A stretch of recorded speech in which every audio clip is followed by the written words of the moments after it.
നമ്മളും കുട്ടികളൊക്കെ ആയി വളർന്നു വന്നവർ തന്നെയാണ്. നമ്മളെ ഉമ്മാക്കും ഉപ്പാക്കും നമ്മളിപ്പോഴും മക്കൾ തന്നെയാണ്. നമുക്കും നമ്മുടെ കുട്ടികളെ പോലെയുള്ള സമയങ്ങളും കാലങ്ങളൊക്കെ ഉണ്ടായിരുന്നു. പക്ഷേ നമ്മൾ അനുഭവിക്കുന്ന പ്രശ്നങ്ങളും പ്രയാസങ്ങളുമാണോ ഈ കാലഘട്ടത്തിൽ നമ്മളെ മക്കൾ അനുഭവിക്കുന്നത്? തീർച്ചയായും അല്ല, അല്ലേ? നമ്മൾ അനുഭവിച്ചിരുന്ന പ്രശ്നങ്ങളും പ്രയാസങ്ങളൊക്കെ അവർക്ക് നിസ്സാരമാണ്. അവരനുഭവിക്കുന്നത് അവർ ജീവിക്കുന്ന കാലഘട്ടത്തിനനുസരിച്ചുള്ള പ്രശ്നങ്ങളാണ്. ഏതാ കാലഘട്ടം? റോബോട്ടിക്സ് യുഗം, അല്ലേ? ഇത് റോബോട്ടിക്സ് യുഗമാണ്. ആർട്ടിഫിഷ്യൽ ഇൻ്റലിജൻസിൻ്റെ കാലഘട്ടമാണ്. ആൽഫ ജനറേഷൻ്റെ കാലഘട്ടമാണ്. നമ്മുടെ കുട്ടികളെ അൽഫിത്രയിൽ പഠിക്കുന്ന കുട്ടികളൊക്കെ ആൽഫ ജനറേഷനാണ്. 2010 ശേഷമുള്ള എല്ലാ കുട്ടികളും ആൽഫ ജനറേഷൻ എന്നറിയപ്പെടുന്നത്. എന്താ പ്രത്യേകത? പ്രത്യേകത എന്താ? വളരെ സിമ്പിളായിട്ട് പറഞ്ഞാൽ നമ്മളെക്കാളും എന്തുണ്ട് ഞാളെ സമ്മതിച്ചു തരാൻ കുറച്ച് ബുദ്ധിമുട്ടൊക്കെ ഉണ്ടാവും. നമ്മളെക്കാളും ബുദ്ധിയുണ്ട്, അതന്നെ, നമ്മളെക്കാളും ബുദ്ധിയുണ്ട്. അത് എവിടെ നമുക്ക് പറയാൻ പറ്റണം. അതിന് ഉദാഹരണം എന്താ? മൊബൈൽ ഫോൺ കേട് വന്നാൽ വീട്ടിൽ ഏറ്റവും സീനിയറായ ആളെടുത്തേക്കാണോ നമ്മൾ നന്നാക്കാൻ കൊണ്ടുപോവുക? വല്യമ്മ വീട്ടിലിരിക്കുന്നുണ്ട്, അല്ലെങ്കിൽ വല്യപ്പ പുറത്ത് ചാരി കസേരയിൽ ഇരിക്കുന്നുണ്ട്. നമ്മളെക്കാളും എത്ര എക്സ്പീരിയൻസ് ഉള്ളതല്ലേ ജീവിതം കണ്ടിട്ട്. അതുകൊണ്ട് വല്യപ്പാൻ്റെ അടുത്ത് കൊണ്ടുപോയിട്ട് വല്യപ്പ ഈ ഫോണൊന്ന് നന്നാക്കി തരുമോ നമ്മൾ ചോദിക്കുമോ? നമ്മൾ പോലെ ആരെടുത്തേക്കാ? ഏറ്റവും ജൂനിയർ എടുത്തേക്കാ. നമ്മൾ ആ വീട്ടിലുള്ള ഏറ്റവും ജൂനിയർ അടുത്തേക്ക് നമ്മൾ പോവുക. കാരണം ഓൻ്റെ അടുത്ത് എത്തിയാൽ ടപ്പയെന്ന് പറയുമ്പോൾ ഇതിൽ നന്നാക്കി തരും, ഇല്ലേ? നിമിഷങ്ങൾ കൊണ്ട് മൂപ്പരത് ശരിയാക്കി തരും. അർത്ഥം എന്താ? നമ്മളെക്കാളും അവർക്ക് ബുദ്ധി കൂടുതലാണ്, നമ്മളെക്കാളും അവർക്ക് ചിന്താശേഷി കൂടുതലാണ്. അല്ലെങ്കിൽ നമ്മൾ ചിന്തിക്കുന്ന പോലെയല്ല അവർ ചിന്തിക്കുന്നത്. നമ്മൾ എന്താ ചെയ്യേണ്ടത്? ആ ചിന്തയെ തല്ലിക്കടത്തി നമ്മളെ ലെവലിലേക്ക് എത്തിക്കുകയാണോ വേണ്ടത്? എന്നോട് ആരോട് അങ്ങനെ ചിന്തിക്കാൻ പറഞ്ഞതെന്ന് പറയാണോ വേണ്ടത്? തീർച്ചയായും അല്ല. അവരുടെ ചിന്തയിലേക്ക് നമ്മളും എത്തണം. മാതൃകയില്ലേ? പരിശുദ്ധ ഇസ്ലാം മതം മാത്രം പോരെ. എന്തിനാണ് പേഴ്സണാലിറ്റി ഡെവലപ്മെൻറ്റ് ക്ലാസ്സുകൾക്കൊക്കെ നമ്മൾ പോണത്? നിങ്ങൾ ആലോചിച്ച് നോക്കി. പേഴ്സണാലിറ്റി ഡെവലപ്മെൻറ്റ് കോച്ചിങ് സെൻറ്ററുകളും ക്ലാസ്സുകളൊക്കെ നടക്കും. വലിയ കോച്ചും പിന്നെ മോട്ടിവേറ്റേഴ്സൊക്കെ വന്നിട്ട് ഒരു സെഷന് 1 അവറിന് നമ്മൾ 25,000 30,000 ഒക്കെ പേ ചെയ്തിട്ടാണ് അത്തരം ക്ലാസ്സുകൾക്കൊക്കെ പോവുക. എന്തിനാ? നല്ല പേഴ്സണാലിറ്റി ഉള്ള ആളാവാൻ, ഇല്ലേ? എല്ലാവരും മുമ്പിൽ ഇങ്ങനെ വളരെ പേഴ്സണാലിറ്റി ഉള്ള ആളായിട്ട് നമ്മൾക്ക് ഇങ്ങനെ നിൽക്കണം. പേഴ്സണാലിറ്റി എന്ന് പറഞ്ഞാൽ എന്താ? പേഴ്സണാലിറ്റി എന്ന് പറയുന്ന വാക്ക് പേഴ്സോണ എന്ന് പറയുന്ന ഒരു ലാറ്റിൻ വേർഡിൽ നിന്നും ഡിറൈവ് ചെയ്തുണ്ടായതാണ്. പേഴ്സണ എന്ന് പറഞ്ഞാൽ എന്താണെന്നറിയാം? മാസ്ക്. എന്താണ്? മാസ്ക്. അപ്പോൾ ഈ മാസ്കിനെ കുറിച്ചിട്ടാണ് പഠിപ്പിക്കുന്നത്. ഈ പേഴ്സണാലിറ്റി ഡെവലപ്മെൻറ്റ് ക്ലാസ്സുകളിലൊക്കെ നമ്മളൊരു മാസ്ക് ഇട്ടിട്ട് സമൂഹത്തിലേക്ക് ഇറങ്ങാം. അപ്പം മാസ്കിൻ്റെ ഉള്ളിൽ ആരുണ്ട്? ഇയാളെ നിങ്ങളെന്തോന്നും പറയാം? നമ്മളില്ലേ? നമുക്കല്ലേ ഈ മാസ്ക് ഇടുന്നത്. അപ്പം മാസ്കിൻ്റെ ഉള്ളിൽ യഥാർത്ഥ ഞാനുണ്ട്. പക്ഷേ എൻ്റെ മുകളിൽ മാസ്ക് ഇടാനാണ് പഠിപ്പിക്കുന്നത്. പരിശുദ്ധ ഇസ്ലാം പഠിപ്പിക്കുന്നത് അങ്ങനെയാണോ? ആണോ? ഇസ്ലാം പഠിപ്പിക്കുന്നത് നിങ്ങൾ മാസ്ക് ഇട്ട് സമൂഹത്തിലേക്ക് ഇറങ്ങിക്കോളിന്നല്ല. നിങ്ങൾ ഒറ്റയ്ക്കിരിക്കുമ്പോൾ ഒരു മുറിയിൽ നിങ്ങൾ ഒറ്റയ്ക്കിരിക്കുമ്പോൾ നിങ്ങളും നിങ്ങളുടെ റബ്ബും മാത്രമാവുന്ന നിമിഷത്തിൽ നിങ്ങളുടെ മനസ്സെന്താണോ, നിങ്ങളുടെ ചിന്ത എന്താണോ, നിങ്ങളുടെ വിചാരങ്ങൾ എന്താണോ, അതാണ് നമ്മൾ ഓരോരുത്തരും, അല്ലേ? അതാണ് നമ്മൾ ഓരോരുത്തരും. നമ്മൾ സമൂഹത്തിലേക്ക് ഇറങ്ങി നല്ലതായിട്ട് കാര്യമില്ല, ഇല്ലേ? എല്ലാ മനുഷ്യന്മാരുടെ അടുത്തും പറയുന്നുണ്ട്. ഹബീബ് പഠിപ്പിക്കുകയാണ്, നിങ്ങളിൽ ഏറ്റവും ഉത്തമൻ ആരാണ്? ഏറ്റവും ഉത്തമൻ? പള്ളി സെക്രട്ടറി ആയിട്ട് കാര്യമുണ്ടോ? പഞ്ചായത്ത് പ്രസിഡൻ്റായിട്ട് കാര്യമുണ്ടോ? നാട്ടിലുള്ള എല്ലാവരുടെ പ്രശ്നങ്ങളും ഒത്തുതീർപ്പാക്കുന്ന ആളാ? കാര്യമുണ്ടോ? ആർക്ക് പ്രശ്നം വന്നാലും നേരെ ഓടിച്ചെല്ലുക ഇവരെടുത്തേക്കാണ്. ഓരോട് ഇടപെട്ട പ്രശ്നം അവിടെ സോൾവ് ആവും. ഒരു കാര്യമില്ല, അല്ലേ? എല്ലാം കഴിഞ്ഞ് എല്ലാവരുടെ പ്രശ്നം തീർത്ത് വൈകുന്നേരം കയറി വരുന്ന ഒരിടമുണ്ട്, നമ്മുടെയൊക്കെ കുടുംബം. തൻ്റെ ഇണയിരിക്കുന്ന വീട്, തൻ്റെ മക്കളിരിക്കുന്ന വീട്.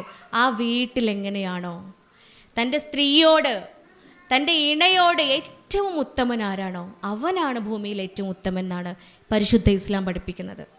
നാട്ടുകാരോട് നന്നായിട്ട് കാര്യമില്ല. തൻ്റെ വീട്ടിൽ അതെന്തുകൊണ്ടാണ് അങ്ങനെ പറയാൻ കാരണം?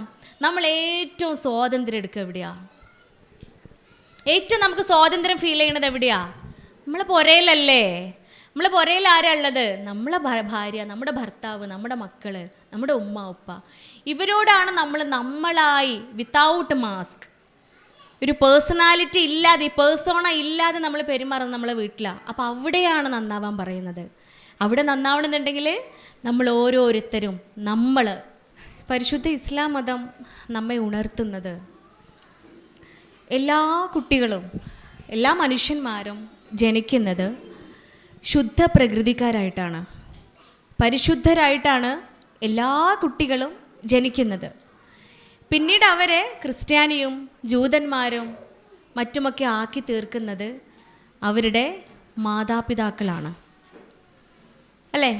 എല്ലാ കുട്ടികളും ഒരുപോലെയാണ് ജനിക്കുന്നത്. ജനിച്ച് വീഴുന്ന കുട്ടിക്ക് ഒരാളോട് പകരം വീട്ടാനുണ്ട്. ഞാൻ ഉമ്മാൻ്റെ പള്ളേൻ്റെ ഉള്ളിൽ കിടക്കുമ്പോൾ എൻ്റെ ഉമ്മാനെ സങ്കടപ്പെടുത്തിയ ആളാണ്, അല്ലെങ്കിൽ ഒരു കണ്ണിമാങ്ങ തിന്നാണ് ഞാൻ ആഗ്രഹിച്ചപ്പോൾ എൻ്റെ ഉമ്മച്ചിക്ക് വാങ്ങി കൊടുക്കാത്ത ആളാണ്, എനിക്ക് പകരം വീട്ടാനുണ്ട് എന്നും പറഞ്ഞ് ഇറങ്ങി വരുന്ന കുട്ടികളുണ്ടോ? ഉണ്ടോ? ഇല്ല, അല്ലേ? എല്ലാ കുട്ടികളും ശുദ്ധ പ്രകൃതിക്കാരായിക്കൊണ്ടാണ് ജനിക്കുന്നത്. അതുകൊണ്ട് തന്നെയാണ് മുഹമ്മദ് മുസ്തഫ സ്വല്ലല്ലാഹു അലൈഹി വസല്ലം വീണ്ടും നമ്മെ പഠിപ്പിച്ചത്, നിങ്ങൾ നിരന്തരമായി മക്കളുമായി ഇടപഴകുകയും അവരെ സൽപെരുമാറ്റം പഠിപ്പിക്കുകയും ചെയ്യുക. ഈ പറയണതൊക്കെ എന്താണ്? നമ്മൾ മക്കളോട് നിരന്തരം ഇടപഴകണം.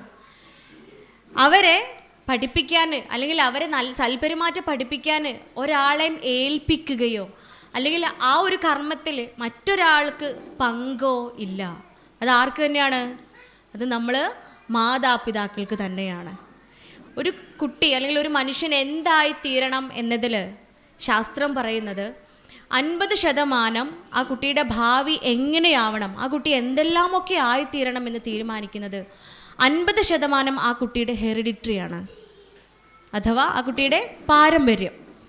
ബാക്കി 50% ആരായിത്തീരണം എന്ന് തീരുമാനിക്കുന്നത് അവരുടെ ജീവിത സാഹചര്യമാണ്, അയാളുടെ എൻവിയോൺമെൻറ്റാണ്. 2 കാര്യങ്ങൾ കേട്ടല്ലോ, മനഃശാസ്ത്രം എക്സ്പ്ലെയിൻ ചെയ്യുന്ന, മെഡിക്കൽ സയൻസ് പറയുന്ന 2 കാര്യങ്ങളാണ്. ഒന്നാമത്തേത് എന്താണ്? ഹെറിഡിറ്ററി. രണ്ടാമത്തേത് അവർ വളർന്നു വന്ന എൻവിയോൺമെൻറ്റ്, അവർ ജീവിച്ചു വരുന്ന അവരുടെ സാഹചര്യങ്ങൾ. ആരാണ് ഹെറിഡിറ്ററി എന്ന് പറയുന്നത്? ഹെറിഡിറ്ററി ആരാ? കുട്ടിൻ്റെ പാരമ്പര്യം ആരാണേളെ? അയൽലോകത്തെ കാക്കയും താത്തയാണോ? അല്ലല്ലോ, ഞാനും എൻ്റെ ഇണയുമാണ്. എൻ്റെ കുഞ്ഞ് 23 ക്രോമസോം എൻ്റെയും 23 ക്രോമസോം എൻ്റെ ഇണയുടെയും എടുത്തുകൊണ്ടാണ് അവൻ ജനിച്ചിട്ടുള്ളത്. ഞങ്ങളുടെ 2 പേരുടെയും പാതിയും കൂടി ചേർന്നതാണ് അവൻ 1 എന്ന് പറയുന്നത്. ഞങ്ങൾ 2 പേരുമാണ് അവൻ്റെ ഹെറിഡിറ്ററി, അവൻ്റെ പാരമ്പര്യം. അപ്പം ആദ്യത്തെ 50% മുഴുവൻ ഉത്തരവാദിത്തവും ആർക്കാണ്? എനിക്കും എൻ്റെ ഇണക്കുമാണ്, നിങ്ങൾക്കും നിങ്ങളുടെ കുട്ടീൻ്റെ വാപ്പാക്കുമാണ്. അത് കഴിഞ്ഞ് അടുത്ത 50% നമുക്കുള്ളൂ കേട്ടോ. ബാക്കി 50 ആർക്കാ നമുക്ക് നോക്കാം. കുട്ടി വളരുന്ന സാഹചര്യം. കുട്ടി എവിടെയാണ് വളരുന്നത്? അതും എൻ്റെ കെട്ടിയോൻ്റെ അടുത്തല്ലേ? അല്ലേ? എൻ്റെയും എൻ്റെ ഇണയുടെയും അടുത്തല്ലേ? അതാ. അപ്പോൾ അടുത്ത 50% ആർക്ക് തന്നെ? നമുക്ക് തന്നെ. ചുരുക്കി പറഞ്ഞാൽ ഈ 2 സെറ്റാക്കി 2ആക്കി ഡിവൈഡൊക്കെ ചെയ്തപ്പോൾ നമുക്കൊരു സമാധാനം ഉണ്ടായിരുന്നില്ലേ? 50 അല്ലേ നമുക്ക് ഉണ്ടാവുള്ളൂ, ബാക്കി 50 നമുക്ക് ഷെയർ ചെയ്ത് പോയിക്കോളുമല്ലോ. ഇല്ല, ആ 50 നമുക്ക് തന്നെയാണ്. കറങ്ങിത്തിരിഞ്ഞ് ആ 50 നമ്മിലേക്ക് തന്നെയാണ് വരുന്നത്. കുട്ടിയുടെ ഹെറിഡിറ്ററി നമ്മളാണ്, കുട്ടിയുടെ ചുറ്റുപാട്, കുട്ടിയുടെ എൻവിയോൺമെൻറ്റും നമ്മൾ തന്നെയാണ്, കുട്ടിയുടെ വളർത്തുന്നതും നമ്മൾ തന്നെയാണ്. അപ്പോൾ പൂർണ്ണമായി ഒരു നിലക്കും ഈ ഉത്തരവാദിത്തത്തിൽ നിന്ന് രക്ഷപ്പെടാൻ നമുക്ക് അധികാരമില്ല. പിന്നെ എന്താണ് നമ്മൾ ചെയ്യേണ്ടത്? നമ്മൾ കുട്ടികൾ കൺകുളിർമയാണ് അല്ലേ? ഖുർറത്ത് അയ്ൻ എന്നാണ് നമ്മളടുത്ത് പ്രാർത്ഥിക്കാൻ പറഞ്ഞിട്ടുള്ളത്. മക്കൾ നമുക്ക് എന്തായിത്തീരണം? കൺകുളിർമയാവണം. പരിശുദ്ധ ഖുർആനിൽ ഒരുപാട് സ്ഥലങ്ങളിൽ പറയുന്നുണ്ട് സമ്പത്തും സന്താനങ്ങളും, 2 ഒരുമിച്ചാട്ടോ പറയുന്നത്. പലയിടങ്ങളിലും സമ്പത്തും സന്താനങ്ങളും ഒരുമിച്ചാണ് പറയുന്നത്. സമ്പത്തും സന്താനങ്ങളും നിങ്ങൾക്ക് ഞാൻ അലങ്കാരമാക്കി തന്നിരിക്കുന്നു, സമ്പത്ത് കൊണ്ടും സന്താനങ്ങൾ കൊണ്ടും ഞാൻ നിങ്ങളെ പരീക്ഷിക്കുകയും ചെയ്യും. പരീക്ഷണവുമാണ്, നമുക്ക് അലങ്കാരവുമാണ്. അപ്പോൾ ഇത്രയേറെ പ്രാധാന്യത്തോട് കൂടിയിട്ട് മക്കളെക്കുറിച്ച് നമ്മളെടുത്ത് പറയുകയാണ്. അപ്പോൾ എന്തൊക്കെയാണ് നമ്മൾ ഈ കുട്ടികൾക്ക് കൊടുക്കേണ്ടത്? അതിലേറ്റവും പ്രധാനപ്പെട്ടത് മാതൃക കാണിക്കുക എന്നത് തന്നെയാണ്. നമുക്ക് ജീവിക്കാൻ ഏറ്റവും നല്ല പേഴ്സണാലിറ്റി ഉള്ള, ഏറ്റവും നല്ല സ്വഭാവമുള്ള ഒരാളായി ജീവിക്കാൻ ആരാ നമ്മുടെ മാതൃക? ആരാ നമുക്ക് മാതൃക കാണിച്ചു തന്നിട്ടുള്ളത്? ഹബീബായ കരീം സ്വല്ലല്ലാഹു അലൈഹി വസല്ലമയാണ് അല്ലേ? ഓരോ കാര്യത്തിലും നമുക്ക് മാതൃകയില്ലേ? നോക്കൂ നിങ്ങൾ, പുഞ്ചിരി പോലും പുണ്യകർമ്മമാക്കിയ മതമാണ് പരിശുദ്ധ ഇസ്ലാം, ഇല്ലേ? പരിശുദ്ധ ഖുർആനിൽ പറയുന്നുണ്ട്, പരിശുദ്ധ ഖുർആനിൽ നമ്മളടുത്ത് പറയുന്നുണ്ട്, നിങ്ങൾ ജനങ്ങളോട് മുഖം തിരിക്കാനോ അവരെടുത്ത് മുഖം കോട്ടാനോ പാടില്ല. എന്താ പറയണത്? മുഖം തിരിക്കുക, മുഖം കോട്ടുക എന്നൊക്കെ പറഞ്ഞാൽ എന്താ? ചിരിക്കാതെയുള്ള അവസ്ഥ. അതിൻ്റെ ഓപ്പോസിറ്റാണ് ചിരിക്കുക. ചിരിക്കാനാ പറയണത്. നമ്മളടുത്ത് ചിരിക്കാൻ, ചിരിയുടെ പ്രത്യേകത എന്താ? ചിരി വെറുതെ വരുമോ? ചിരി വെറുതെ വരുമോ? നമുക്കൊരു ഡിബേറ്റ് നടത്തി വെക്കുക. ചിരി വെറുതെ വരും എന്ന് പറയണവർ എത്ര പേരുണ്ട്? ഉള്ളിലൊരു കാര്യം വെച്ച് പുറത്തേക്ക് ചിരിക്കാൻ എത്ര ആൾക്ക് പറ്റും? വെറുപ്പ് വെച്ചിട്ട് ചിരിക്കാൻ പറ്റുമോ? ആ ചിരിയിൽ ഒരു ആർട്ടിഫിഷ്യാലിറ്റി ഉണ്ടാവും. ഇനി അഥവാ ഉള്ളിൽ വെറുപ്പ് വെച്ച് നമ്മൾ പുറത്തേക്ക് ചിരിച്ചു എന്ന് വിചാരിക്കുക. ഇനി അവിടുത്തെ മെഡിക്കൽ സയൻസ് ഞാൻ പറയട്ടെ, ഉള്ളിൽ വെറുപ്പാണുള്ളത്, പുറത്ത് നമ്മൾ ചിരിക്കുന്ന സമയത്ത് ചിരിക്കണമെങ്കിൽ ചിരി സൗന്ദര്യം കൂട്ടും. അത് നിങ്ങൾക്ക് അറിയില്ലേ? ചിരി സൗന്ദര്യം കൂട്ടും. അതിൻ്റെ പിള്ളേ ജാതി അതല്ലെന്നാ പറയണ്ടേ, അല്ലേ? റസൂൽ കരീം സല്ലല്ലാഹു അലൈഹി വസല്ലമ സുന്നത്താക്കിയ നിങ്ങൾ ചെയ്യൂ എന്ന് പറഞ്ഞൊരു കാര്യമാണ് പുഞ്ചിരിക്കുക. എന്നാലുണ്ടല്ലോ ഇപ്പം മെഡിക്കൽ സയൻസ് 1500 വർഷങ്ങൾക്ക് മുമ്പ് ഹബീബ് നമ്മളെ പഠിപ്പിച്ചു, നിങ്ങൾ ചിരിച്ചോളി. ഇപ്പോൾ അതാ മെഡിക്കൽ സയൻസ് പറയാണ്, നിങ്ങൾ ചിരിച്ചോളി. ഫിറ്റ്നസ് സെൻ്ററുകളിലൊക്കെ അല്ലേ, വർക്കൗട്ട് ചെയ്യുന്ന സെൻ്ററുകൾ, ജിം സെൻ്ററിലൊക്കെ ചിരിക്കാനായിട്ട് മണിക്കൂറുകളാണ്. വെറുതെ ചിരിക്കുക, പൊട്ടി ചിരിക്കുക. അതിന് നമ്മൾ കൊടുക്കേണ്ടത് 1000, 2000, 3000 ഒക്കെ കൊടുത്തിട്ട് നമ്മൾ ഒരു സെഷനിൽ കയറുക. അവിടെ ചെന്നിട്ട് എന്താ പണി? ചിരിക്കുക. ഇതെന്തിനാ ചിരിക്കണത്? എന്തിനാ അല്ലേ? ആകാശത്ത് നോക്കി കുറേ നേരം ചിരിപ്പിക്കും, പിന്നെ സൈഡിലേക്ക് നോക്കി ചിരിപ്പിക്കും, 2 സൈഡിലേക്ക് നോക്കി ചിരിപ്പിക്കും. എന്തിനാ ഇങ്ങനെയൊക്കെ കഷ്ടപ്പെടണേ? നമ്മളെ കൂടെ എത്ര പേരുണ്ട് അല്ലേ? നമ്മളെ കൂടെ എത്ര പേരുണ്ട്, അവരുടെ അടുത്തൊക്കെ ചിരിച്ചാൽ പോരെ? നമ്മളെ മുന്നിൽ നിൽക്കുന്നവരടുത്ത്, നമ്മൾ കാണുന്നവരടുത്ത് ചിരിച്ചാൽ പോരെ? ചിരിക്കണത് എന്തിനാണെന്നറിയോ? സൗന്ദര്യം വർദ്ധിക്കാൻ വേണ്ടിയിട്ടാണ്. നമ്മളെ മുഖത്ത് 13 മസിൽസ് ഉണ്ട്. ഈ 13 മസിൽസും 13 പേശികളും ഒരേ സമയം മൂവ് ആകുന്ന, ഒരേ സമയം ചലിക്കുന്ന ഒരു പ്രോസസ്സാണ് ചിരി. എല്ലാവരും ഒന്ന് ചിരിച്ചു നോക്കാണേ, എന്ത് ഭംഗിയല്ലേ? ചിരിക്കണ സമയത്ത് നമ്മളെ മുഖത്തുള്ള എല്ലാ പേശികളും ചലിക്കും. മാത്രമല്ല, ഉള്ളിൽ കുശുമ്പ് വെച്ചിട്ട് അല്ലെങ്കിൽ ഉള്ളിൽ വെറുപ്പ് വെച്ചിട്ട് നമ്മൾ ചിരിക്കുന്ന സമയത്ത്, ചിരിക്കണമെങ്കിൽ, ചിരി നമ്മളെ മുഖത്ത് ഉണ്ടാവണമെങ്കിൽ, അത് വിരിയണമെങ്കിൽ സെറോട്ടോണിൻ എന്ന് പറയുന്ന ഹാപ്പി ഹോർമോൺ ഉണ്ടാവണം. സെറോട്ടോണിൻ എന്ന് പറയുന്ന ഹാപ്പി ഹോർമോൺ ഉണ്ടാവണം. സ്വാഭാവികമായി ചിരിക്കുന്ന സമയത്ത് എന്ത് സംഭവിക്കും? തലച്ചോറിൻ്റെ ഉള്ളിൽ ഈ സന്തോഷ ഹോർമോൺ ഉണ്ടാകും. രാസപ്രവർത്തനം നടന്നിട്ട് ഈ സന്തോഷിക്കുന്ന ഹോർമോൺ സെറോട്ടോണിൻ ഉണ്ടാവുകയും, സെറോട്ടോണിൻ ഉണ്ടാവും മനസ്സിൻ്റെ ഉള്ളിൽ ആ ദേഷ്യം എന്ത് ചെയ്യും? അത് കുറച്ചങ്ങോട്ട് കുറയും. ആ വെറുപ്പ് എന്ത് ചെയ്യും? കുറച്ചങ്ങോട്ട് കുറയും. അപ്പോൾ ഇന്ന് മുതൽ ചിരിക്കുക. നിരന്തരം ചിരിച്ചു കഴിഞ്ഞാൽ എന്താവും? നാളെ നിങ്ങൾ അൽഫിത്ര മക്കൾ 3rd ലെവലിലൊക്കെ എത്തുമ്പോൾ തന്നെ പാരൻസ് മീറ്റിങ്ങിന് വരുമ്പോൾ ടീച്ചർ എന്തായിരിക്കും? ഇതെൻ്റെ ഏട്ടത്തിയാണോ എന്ന് ചോദിക്കും കുട്ടീനോട്. എന്താ ചോദിക്കുക? പാരൻസ് മീറ്റിങ്ങിന് ചെല്ലുമ്പോഴേ, മോനെ ഇത് മോൻ്റെ താത്തയാണോ അല്ലേ? പിന്നെ നമുക്ക് മരിച്ചാലും വേണ്ടിയില്ല, സന്തോഷമായില്ലേ? കുട്ടീൻ്റെ ജ്യേഷ്ഠത്തിയാണോ എന്നൊക്കെ ചോദിച്ചു കഴിഞ്ഞാൽ. അപ്പോൾ ചിരിച്ചാൽ നാളത്തെ കാര്യം പറയുമ്പോൾ ചിലപ്പോൾ നമുക്ക് നാളെ കിട്ടാൻ പോണ സ്വർഗ്ഗല്ലേ അല്ലേ? ഇവിടുന്ന് എന്തെങ്കിലും കിട്ടാണ്ടോ എന്നാ ചോദിക്കുക. ഇവിടുന്നും കിട്ടാണ്ട്. ഇവിടുന്ന് എന്താ കിട്ടുക? ഇവിടുന്ന് സൗന്ദര്യം വർദ്ധിക്കും, ആരോഗ്യം വർദ്ധിക്കും, ആയുസ് കൂടും. ചിരി ആയുസ് കൂട്ടും, നിങ്ങൾ കേട്ടിട്ടില്ലേ? അതുകൊണ്ടാണ് ഹാപ്പി ഹോർമോൺ ഉണ്ടാകുമ്പോൾ സ്വാഭാവികമായും ഹാപ്പി ഹോർമോൺസ് ശരീരത്തിൽ ഉണ്ടാക്കുന്ന കുറേ ഗുണങ്ങളുണ്ട്. ഹൃദയത്തിന്, കിഡ്നിക്ക് ഒക്കെ, തലച്ചോറിനൊക്കെ വളരെ ഉപകാരപ്രദമാണ് ഈ സെറോട്ടോണിൻ പോലെയുള്ള ഹോർമോൺസ്.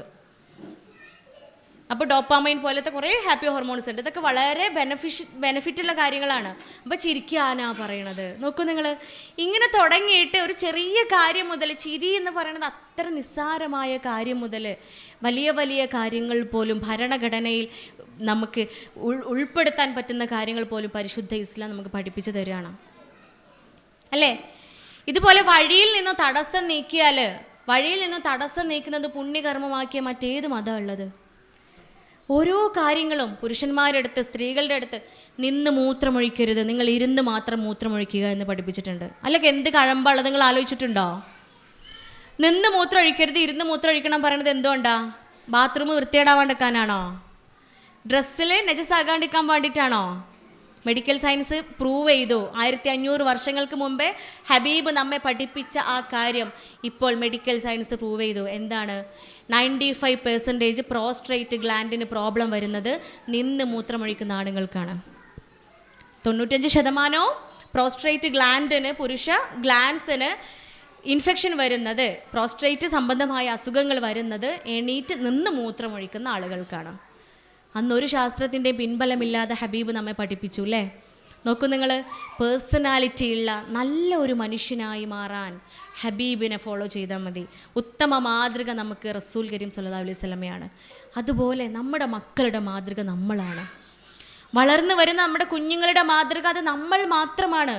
അതുകൊണ്ടല്ലേ ഒരു കുഞ്ഞ് ഉണ്ടാവണമെന്ന് നമ്മൾ ആഗ്രഹിക്കുന്ന നിമിഷത്തിൽ പ്രാർത്ഥന പഠിപ്പിച്ച ഏക മതം പരിശുദ്ധ ഇസ്ലാം മതമാണ്. മറ്റേതെങ്കിലും മതത്തിൽ പഠിപ്പിക്കുന്നുണ്ടോ പ്രാർത്ഥന?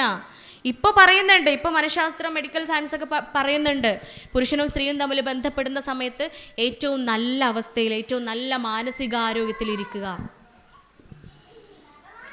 അല്ലേ? കുട്ടി ഉണ്ടാവണമെന്ന് ആഗ്രഹിക്കുന്ന അന്ന് മുതൽ അഡ്മിറ്റ് ആവുന്ന സെൻ്ററുകളുണ്ട്, അഡ്മിറ്റ് ആവുന്ന സുഖചികിത്സാ സെൻ്ററുകളുണ്ട്. കുട്ടി ഉണ്ടാവണമെന്ന് ആഗ്രഹിച്ചാൽ അവിടെ പോയിട്ട് അഡ്മിറ്റ് ആവും. എന്തിനാ? മനസ്സും ശരീരവും ഏറ്റവും നല്ല രീതിയിലാവാൻ വേണ്ടിയിട്ട്, മനസ്സിന് ഏറ്റവും സമാധാനം കിട്ടാൻ വേണ്ടിയിട്ട്. ഏറ്റവും സമാധാനം നിറഞ്ഞ മനസ്സുള്ള ആൾക്ക് ഏറ്റവും സമാധാനം നിറഞ്ഞ കുട്ടി ഉണ്ടാവുള്ളൂ അല്ലേ? നമ്മൾ റസൂല് വർഷങ്ങൾക്ക് മുന്നേ പഠിപ്പിച്ച് നിങ്ങൾ പ്രാർത്ഥിച്ചിട്ട് തുടങ്ങിക്കോളി. പ്രാർത്ഥിച്ചിട്ട് വേണം. പിശാചിൻ്റെ കുതന്ത്രത്തിൽ നിന്നും എനിക്ക് ജനിക്കാൻ പോകുന്ന കുഞ്ഞിനെ നീ സംരക്ഷിക്കണമെന്ന് പ്രാർത്ഥിച്ചിട്ടാണ് പുരുഷനും സ്ത്രീയും തമ്മിൽ ബന്ധപ്പെടുന്നത്. അവിടെ മുതൽ തുടങ്ങുകയാണ് നമ്മുടെ കുഞ്ഞിൻ്റെ വളർത്തൽ. ആ ആഗ്രഹം മുതൽ തുടങ്ങുകയാണ്. ഗർഭകാലമാണെങ്കിലും കുഞ്ഞ് പുറത്ത് വന്നു കഴിഞ്ഞാൽ ഉത്തമ മാതൃകകളാവുക. അതിന് മാതൃക എന്ന് പറയുന്ന 100% ഹെറിഡിറ്ററിയും പാരമ്പര്യവും അതുപോലെ എൻവിയോൺമെൻറ്റും കൊടുക്കേണ്ട ഉമ്മയും ഉപ്പയുമാണ് മാറേണ്ടത്. ഖുർആൻ തന്നെ പഠിപ്പിക്കുന്നില്ല, പരിശുദ്ധ ഖുർആനിൽ സൂറത്ത് ഫുർഖാനിൽ നമ്മെ പഠിപ്പിക്കുന്നുണ്ട്. അള്ളാഹുവിൻ്റെ അടിമകളെ കുറിച്ച് പറയാണ് കേട്ടോ. അവർ ഭൂമിയിലൂടെ ഏറ്റവും വിനയാന്വിതരായി നടക്കുന്നവരാണ്. അല്ലാതെ പണത്തിൻ്റെയോ ഭൗതികതയുടെയോ ലാഭേച്ഛകളുടെയോ അടിമകളല്ല.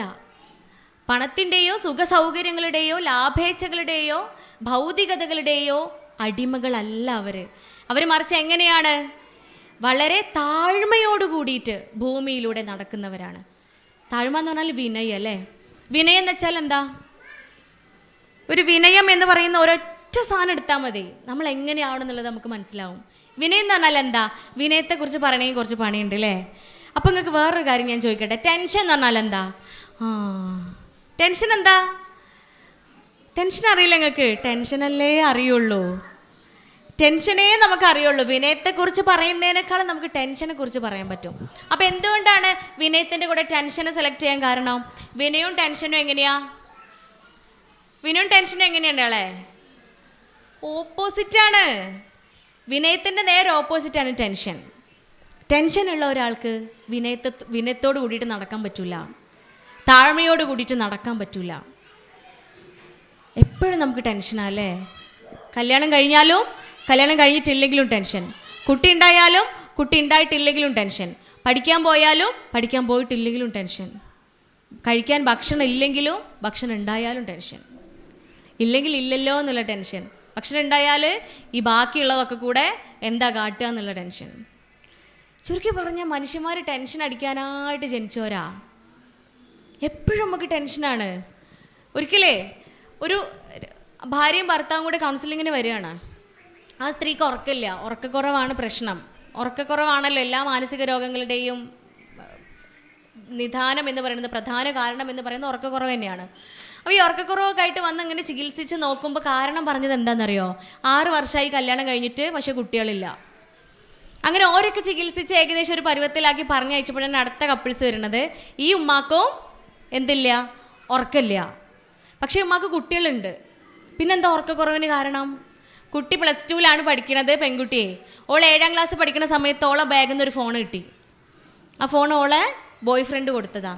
അങ്ങനെ 7ാം ക്ലാസ് കഴിഞ്ഞ് അവിടെ പ്രശ്നമൊക്കെ ഉണ്ടായി, കച്ചറയും പ്രശ്നങ്ങളൊക്കെ ഉണ്ടായി, കരച്ചിലൊക്കെ ഉണ്ടായി. ഇനി ഉണ്ടാവില്ല എന്നൊക്കെ ഓൾ വാക്ക് കൊടുത്ത് അങ്ങനെ ഓൾ സ്കൂൾക്ക് പോകാൻ തുടങ്ങി. 6 മാസം കഴിഞ്ഞപ്പോൾ പിന്നെ ഒരു ഫോണും കൂടെ കിട്ടി.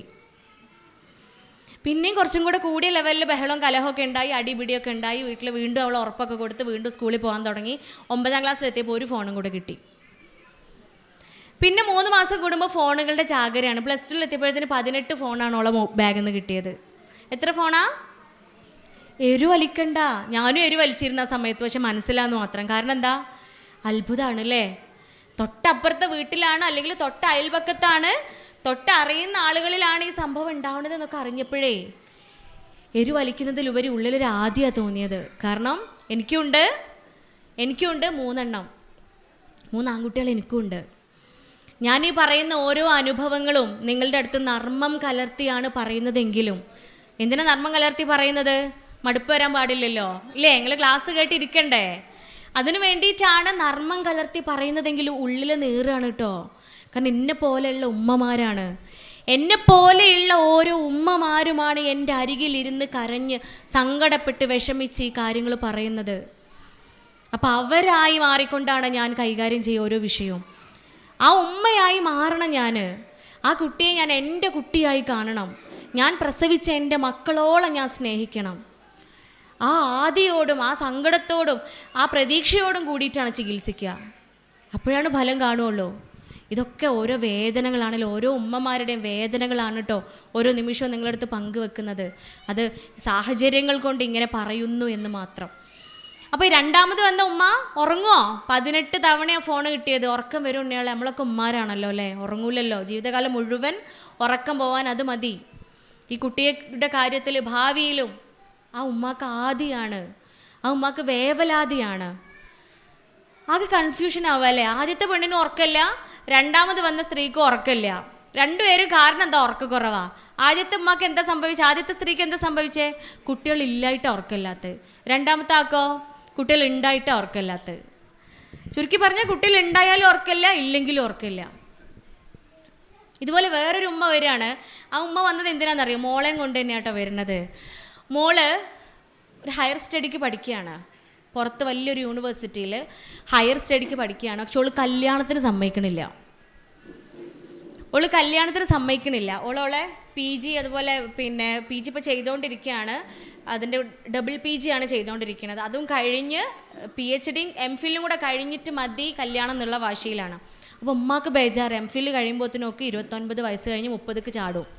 ഉമ്മാക്ക് ഭയങ്കര ബേജാറ്, എൻ്റെ കുട്ടീനെ എങ്ങനെയെങ്കിലും ഡോക്ടറെങ്ങളൊന്ന് പറഞ്ഞ് കല്യാണത്തേക്ക് സമ്മതിപ്പിക്കുക.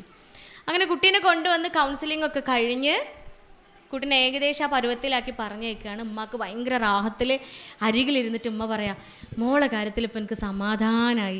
ഇനി ഡോക്ടറെ എനിക്ക് കുറച്ച് കാര്യങ്ങൾ പറയാണ്ട്. എന്തെങ്കിലും പറഞ്ഞോളി.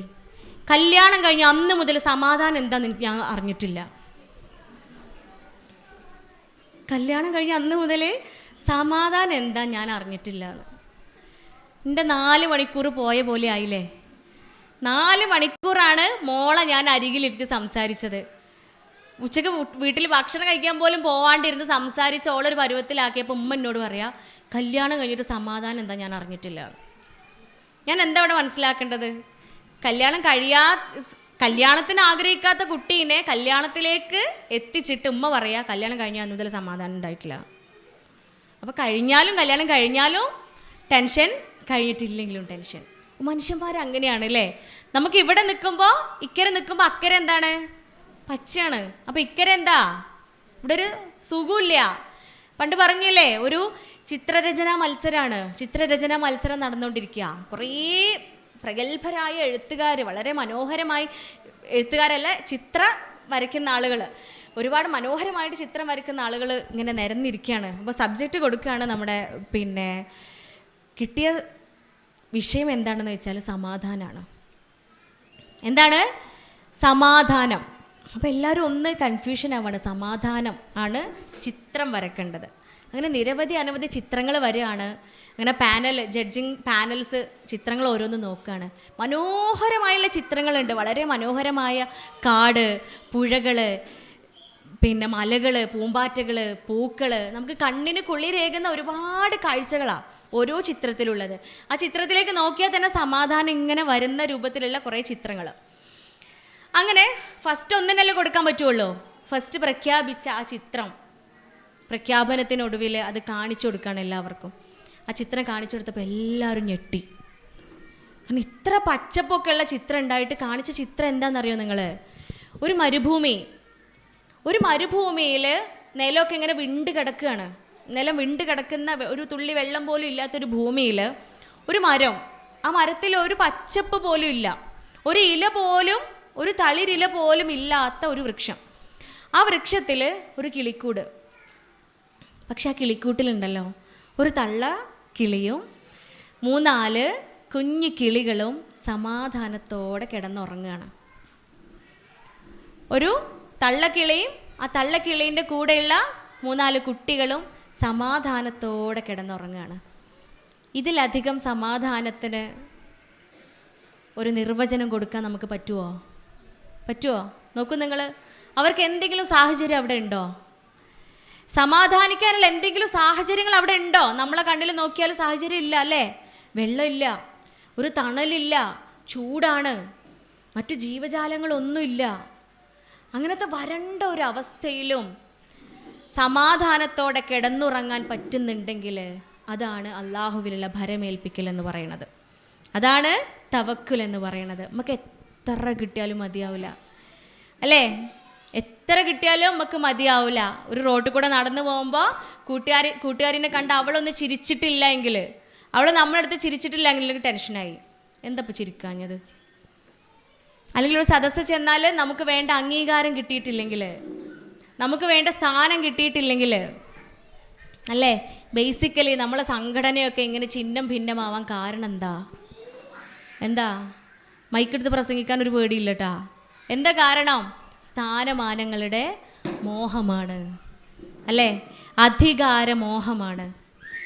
അഭിപ്രായങ്ങൾ പറയുമ്പോൾ അത് സ്വീകരിക്കാനുള്ള മനസ്സുണ്ടെങ്കിൽ, ഒരാൾ അഭിപ്രായം പറയുമ്പോൾ അത് സ്വീകരിക്കാനുള്ള മനസ്സുണ്ടെങ്കിൽ ചിഹ്നം ഭിന്നാവുമോ? എനിക്കൊരഭിപ്രായം, അപ്പം എൻ്റെ അഭിപ്രായം ഉള്ളവരൊക്കെ എൻ്റെ പിന്നാലെ പോന്നോളി. താത്താക്ക് വേറെ അഭിപ്രായമാണെങ്കിൽ താത്താൻ്റെ കൂടെ ഉള്ളവരൊക്കെ അഭിപ്രായമുള്ളവരൊക്കെ താത്താൻ്റെ പിന്നാലെ പോവാ. നമ്മൾ അങ്ങനെയാണ് ആറ്റിറ്റ്യൂഡ്. കാരണം എന്താ? വിനയമില്ല നമുക്കവിടെ, വിനയമില്ല. എനിക്കുള്ള സ്ഥാനം എനിക്ക് കിട്ടണം. ഞാൻ അങ്ങനെ വരുമ്പോൾ എനിക്കെല്ലാവരും എണീറ്റിക്കണം, എനിക്കുള്ള ചെയർ എനിക്കവിടെ കിട്ടണം, എനിക്കുള്ള സ്ഥാനം അവിടെ വേണം, ഞാൻ പറയണത് എല്ലാവരും അംഗീകരിക്കണം, എന്നെ ബഹുമാനിക്കണം. ഇങ്ങനെയൊക്കെയാണ്. റസൂൽ ഇതാണോ നമുക്ക് കാണിച്ചു തന്നിരുന്ന മാതൃക? ആണോ? ഹബീബ് ഇങ്ങനെയാണോ നമുക്ക് കാണിച്ചു തന്നിരുന്നത്? അവരുടെ യാത്രയിൽ ദീർഘ ദിവസങ്ങൾ നീണ്ടു നിൽക്കുന്ന യാത്ര പോവാണ് ഹബീബ്. അപ്പോൾ മരുഭൂമിയിൽ എത്തിയപ്പോഴാണ് തൻ്റെ പേരക്കുട്ടി അവിടെ കളിക്കുന്നുണ്ട്. ഹബീബ് എന്താ ചെയ്തത്? ഇത്ര വലിയ യാത്രയെ നേതൃത്വം വഹിക്കുന്ന വ്യക്തിയാണ്. ആ യാത്ര നിർത്തിയിട്ടേ തൻ്റെ പേരക്കുട്ടീൻ്റെ അടുത്ത് പോയി അവനെ കളിപ്പിക്കുക. തൻ്റെ പേരക്കുട്ടീൻ്റെ അടുത്ത് പോയിട്ട് അവനെ കളിപ്പിക്കുന്ന മാതൃകയാണ് റസൂൽ നമുക്ക് കാണിച്ചു തന്നിട്ടുള്ളത്. വെള്ളിയാഴ്ച മിമ്പറിൽ ഇരിക്കുമ്പോൾ മുന്നിൽ കുസൃതി കാണിക്കുന്ന കുട്ടികളുടെ അടുത്ത് പോയി അവരെ പുന്നാരിച്ച മാതൃകയാണ് റസൂൽ കാണിച്ചു തന്നിട്ടുള്ളത്. നമ്മൾ ഉസ്താദുമാരോ കുട്ടികളെങ്ങാനും മുമ്പ് കൂടെ വണ്ടിയിൽ എന്താ കാട്ടുക? ഉണ്ട കണ്ണും കാട്ടി അവിടെ തന്നെ ഓലെ പേടിപ്പിക്കും. പിന്നെ അത് കഴിഞ്ഞിട്ട് മൈക്ക് കൂടെ ഒന്ന് പറയൂലേ? കുട്ടികളെയൊക്കെ എന്ത് ചെയ്യണം? എന്താ പറയലേ? അടക്കി ഇരുത്തണം. കുട്ടികളെയൊക്കെ നിങ്ങൾ അടുത്തിരുത്തണം. ഇവിടെ ശല്യം ഉണ്ടാക്കരുത്. അതാണോ ശരിക്കും മാതൃക? അല്ല അല്ലേ? കുട്ടികളോട് കുട്ടികളുടെ ചെരുപ്പിൽ ഇറങ്ങി ചെന്നുകൊണ്ട് നമ്മൾ പെരുമാറണം. അവരുടെ കാലിൽ നിന്നുകൊണ്ട് നമ്മൾ ചിന്തിക്കണം. 32 വയസ്സായ ഉമ്മ 4 വയസ്സായ കുട്ടീനെ ചിന്തിക്കുമ്പോൾ എൻ്റെ 32 നിന്നിട്ടല്ല ഞാൻ ചിന്തിക്കേണ്ടത്, എൻ്റെ കുട്ടീൻ്റെ 4 നിന്നിട്ടാണ് ഞാൻ ചിന്തിക്കേണ്ടത് അല്ലേ? അപ്പോഴാണ് അവൻ്റെ വിചാരങ്ങളെ മനസ്സിലാക്കാൻ പറ്റുള്ളൂ. അപ്പോഴാണ് അവന് ആഗ്രഹിക്കുന്ന മാതൃക നമുക്ക് കൊടുക്കാൻ പറ്റുള്ളൂ. അത് തുടങ്ങേണ്ടത് നമ്മിൽ നിന്നാണ്. ഇണകൾ എന്ന് പറയുന്ന അവൻ്റെ ഉമ്മയിൽ നിന്നും ഉപ്പയിൽ നിന്നുമാണ്. ഉത്തമ മാതൃക നമ്മൾ കാണിക്കുക. ഏറ്റവും വിനയമുള്ളവരായി നമ്മൾ മാറുക. എങ്ങനെ വിനയമുള്ളവരായി മാറുക? നമ്മൾ ഇണകൾ പരസ്പരം ബഹുമാനിക്കുകയും സ്നേഹിക്കുകയും ചെയ്യുന്നതാണ് അവർ കാണേണ്ടത്. നമ്മൾ പരസ്പരം ബഹളം വെക്കുന്നതാണോ? കലഹിക്കുന്നതാണോ? അല്ല. ഞാൻ എൻ്റെ എല്ലാ ക്ലാസ്സുകളിലും പറയാറുണ്ട്. ഒരു കുട്ടി കൗൺസിലിങ്ങിന് വന്ന കുട്ടി ഒരു ദിവസം പറയാ, 2 മണിക്കൂർ ഏകദേശം ഓളെടുത്ത് ഞാൻ സംസാരിച്ച് കഴിഞ്ഞിരിക്കണേ. അത് കഴിഞ്ഞ് ഇപ്പം എന്താ മോൾക്ക് തോന്നണേന്ന് ചോദിച്ചപ്പോൾ പറയാ, ഡോക്ടറെ നിങ്ങളൊരു 2 മണിക്കൂറും കൂടെ പറഞ്ഞോളേ. ഞാൻ പറഞ്ഞു ഇനി ഞാൻ പറയണോന്ന് ചോദിച്ചു. പറയണം. അതെന്തേന്ന് ചോദിച്ചപ്പോൾ പറയാം, പുറത്തിൻ്റെ ഉമ്മ ഇപ്പം ഇരിക്കണത് നിങ്ങൾ കണ്ടോ എന്ന് ചോദിച്ചു. പുറത്ത് ഉമ്മ ഇപ്പം ഇരിക്കണുണ്ട്. എല്ലാ കുട്ടികളും ഉള്ളിൽ എൻ്റെ അടുത്ത് ഇരിക്കുമ്പോൾ ഉമ്മയും വാപ്പയും പുറത്തിരിക്കാറാണല്ലോ പതിവ്. പക്ഷെ അങ്ങനെയല്ല ഡോക്ടറെ. ഓരെങ്ങനെ ഇരിക്കണേ? ഓരടുത്തടുത്ത് ഇരിക്കണുണ്ട്. നിങ്ങൾക്കൊരു കാര്യം അറിയോ? ഞാൻ ഞാൻ ഇങ്ങനൊരു ചതിക്കുഴിയിൽ പെട്ടിട്ടുണ്ട് എന്ന് അറിഞ്ഞ അന്ന് മുതൽ എൻ്റെ ഉമ്മയും ഉപ്പയും എപ്പോഴും ഒരുമിച്ചാണ്. ഞാൻ ഇങ്ങനൊരു ചതിക്കുഴിയിൽ പെടുന്നതിൻ്റെ അതറിയുന്നതിൻ്റെ അന്ന് വരെ അവർ ഒരുമിച്ചിരിക്കുകയോ ഒരുമിച്ച് ഭക്ഷണം കഴിക്കുകയോ ഫോൺ ചെയ്യുകയോ ചെയ്യാറുണ്ടായിരുന്നില്ല. പക്ഷേ ഉണ്ടല്ലോ, ഈ വിഷയം അറിഞ്ഞ് അന്ന് മുതൽ ഉപ്പ ഓഫീസ് പോയാൽ ഉമ്മ വിളിയോട് വിളി അപ്പാനെ. ഇനി എങ്ങാനും ഉമ്മ വിളിക്കാൻ മറന്നാൽ ഉപ്പ ഇങ്ങോട്ട് വിളിക്കും, ആലോ എന്തായി മോളെ കാര്യം. സംഗതി എന്നെക്കുറിച്ച് പറയാനാണെങ്കിലും എൻ്റെ കാര്യം സംസാരിക്കാനാണെങ്കിലും എന്നെക്കുറിച്ച് കുറ്റം പറയാനാണെങ്കിലും എൻ്റെ ഉമ്മയും ഉപ്പ ഇപ്പോൾ ഒരുമിച്ച് ഭക്ഷണം കഴിക്കുന്നുണ്ട്. എൻ്റെ ഉമ്മയും ഉപ്പ ഒരുപാട് സമയം ഇപ്പോൾ ഒരുമിച്ച് ചിലവഴിക്കുന്നുണ്ട്. അവരൊരുമിച്ച് യാത്ര ചെയ്യണുണ്ട്. യാത്ര പോണത് എന്തിനാ? ഉപ്പ വേഗം വണ്ടി എടുത്ത് ഇറങ്ങും, ഉമ്മയെ മാറ്റി ഉപ്പാൻ്റെ കൂടെ പോകും. എന്തിനാ? ഞങ്ങളില്ലാത്ത സാഹചര്യം വണ്ടിയിലാണല്ലോ. അപ്പോൾ വണ്ടിയിലൊക്കെ എന്നെക്കുറിച്ച് സംസാരിക്കാൻ വേണ്ടിയിട്ടാണ്. പക്ഷെ അത് കാണുമ്പോൾ വല്ലാത്തൊരു കുളിരാണ് ഡോക്ടറെ. ഞാൻ എൻ്റെ വിഷയമൊക്കെ എന്നോ ഒഴിവാക്കിയിരിക്കണേ. പക്ഷെ ഓരോട് പറയണ്ട കേട്ടോ, എൻ്റെ അമ്മാനോടും ഉപ്പാനോടും പറയണ്ട, ഓല അങ്ങനെ തന്നെ നിന്നോട്ടെ. നോക്കൂ നിങ്ങൾ, നിഷ്കളങ്കമായ ഒരു കുട്ടിയുടെ വികാരമാണല്ലേ, ഒരു കുട്ടിയുടെ ആഗ്രഹമാണത്. പുറത്ത് പോയി കഴിഞ്ഞാൽ നമ്മളെ കുട്ടികൾക്ക് പുറത്ത് കാത്തിരിക്കുന്ന സാഹചര്യങ്ങൾ എന്തൊക്കെയാ? നല്ല സാഹചര്യങ്ങളാണോ? തീർച്ചയായും അല്ല. കഴുക കണ്ണുകളാണ് അവരെ റാഞ്ചിയെടുക്കാൻ വേണ്ടി കാത്തിരിക്കുന്നത്. ചതിക്കുഴികളാണ് എല്ലായിടത്തും. വീണു പോകാൻ എളുപ്പമാണ്. അവരുടെ സാഹചര്യങ്ങൾ മുഴുവൻ അങ്ങനെയാണ് അല്ലേ. നമ്മൾ രാവിലെ ടിഫിൻ ബോക്സും ചോറും പാത്രമൊക്കെ ആക്കി കൊടുത്ത് ബാഗിൽ ഇട്ട് കൊടുത്ത് പിറകെ ഒരു ഗ്ലാസ് പാലും കൊണ്ട് ഓടും. എന്തിനാ? മോളെ കുടിപ്പിക്കാൻ, മോനെ കുടിപ്പിക്കാൻ. ആ ഒരു ഗ്ലാസ് പാലും ഓനെ കുടിപ്പിച്ചിട്ട് നമ്മൾ പറഞ്ഞേക്കുക. ഒരു കഷ്ണം അപ്പം എങ്ങാനും ബാക്കി വെച്ചാൽ നമുക്ക് ടെൻഷനല്ലേ. എൻ്റെ കുട്ടി അപ്പം മുഴുവൻ തിന്നിട്ടില്ല, ഇനിയിപ്പോൾ ഓന് തല കറങ്ങുമോ, ഓന് പഠിക്കാൻ കഴിയില്ലേ, ഓന് ഗ്യാസ് കയറുമോ, എന്തൊക്കെ ബേജാറാണ് നമുക്ക്. അത്രയേറെ പ്രതീക്ഷയിൽ നമ്മൾ മക്കളെ പറഞ്ഞേക്കുക. കുട്ടികളോ ബസ് സ്റ്റാൻഡിലെത്തി എന്താ ചെയ്യണേ? നേരെ പഞ്ചായത്ത് ബാത്റൂമിൽ പോയി യൂണിഫോമിൻ്റെ മുകളിൽ പർദ്ദയിട്ട് ചെക്കന്മാർ ബൈക്കുമായിട്ട് കാത്തിരിക്കുന്നുണ്ടാവും. ഓരോ പിറകിൽ കയറി പോവുക തോന്നിയെടുത്തേക്ക്. പിന്നെ വണ്ടി റിട്ടേൺ അടിക്കുക എപ്പോഴാണ്? വൈകുന്നേരം തിരിച്ച് ബസ് സ്റ്റാൻഡിൽ എത്തണം. കാരണം ഒരു ബസ് തിരിച്ച് വരുമല്ലോ. അതേ ബാത്റൂമിൽ തന്നെ പോയി പർദ്ദ അഴിച്ച് വെച്ച് യൂണിഫോം ഇട്ടിട്ട് വീണ്ടും ബസ്സിൽ കയറി വീട്ടിലേക്ക് വരിക. നമ്മൾ കാത്തിരിക്കുകയല്ല. എൻ്റെ കുട്ടി സ്കൂളിൽ എടുക്കണതൊക്കെ പഠിച്ച് ഉഷാറായി വരികയാണ് എൻ്റെ അടുത്തേക്ക്. വിശ്വാസമല്ല നമുക്ക് അല്ലേ?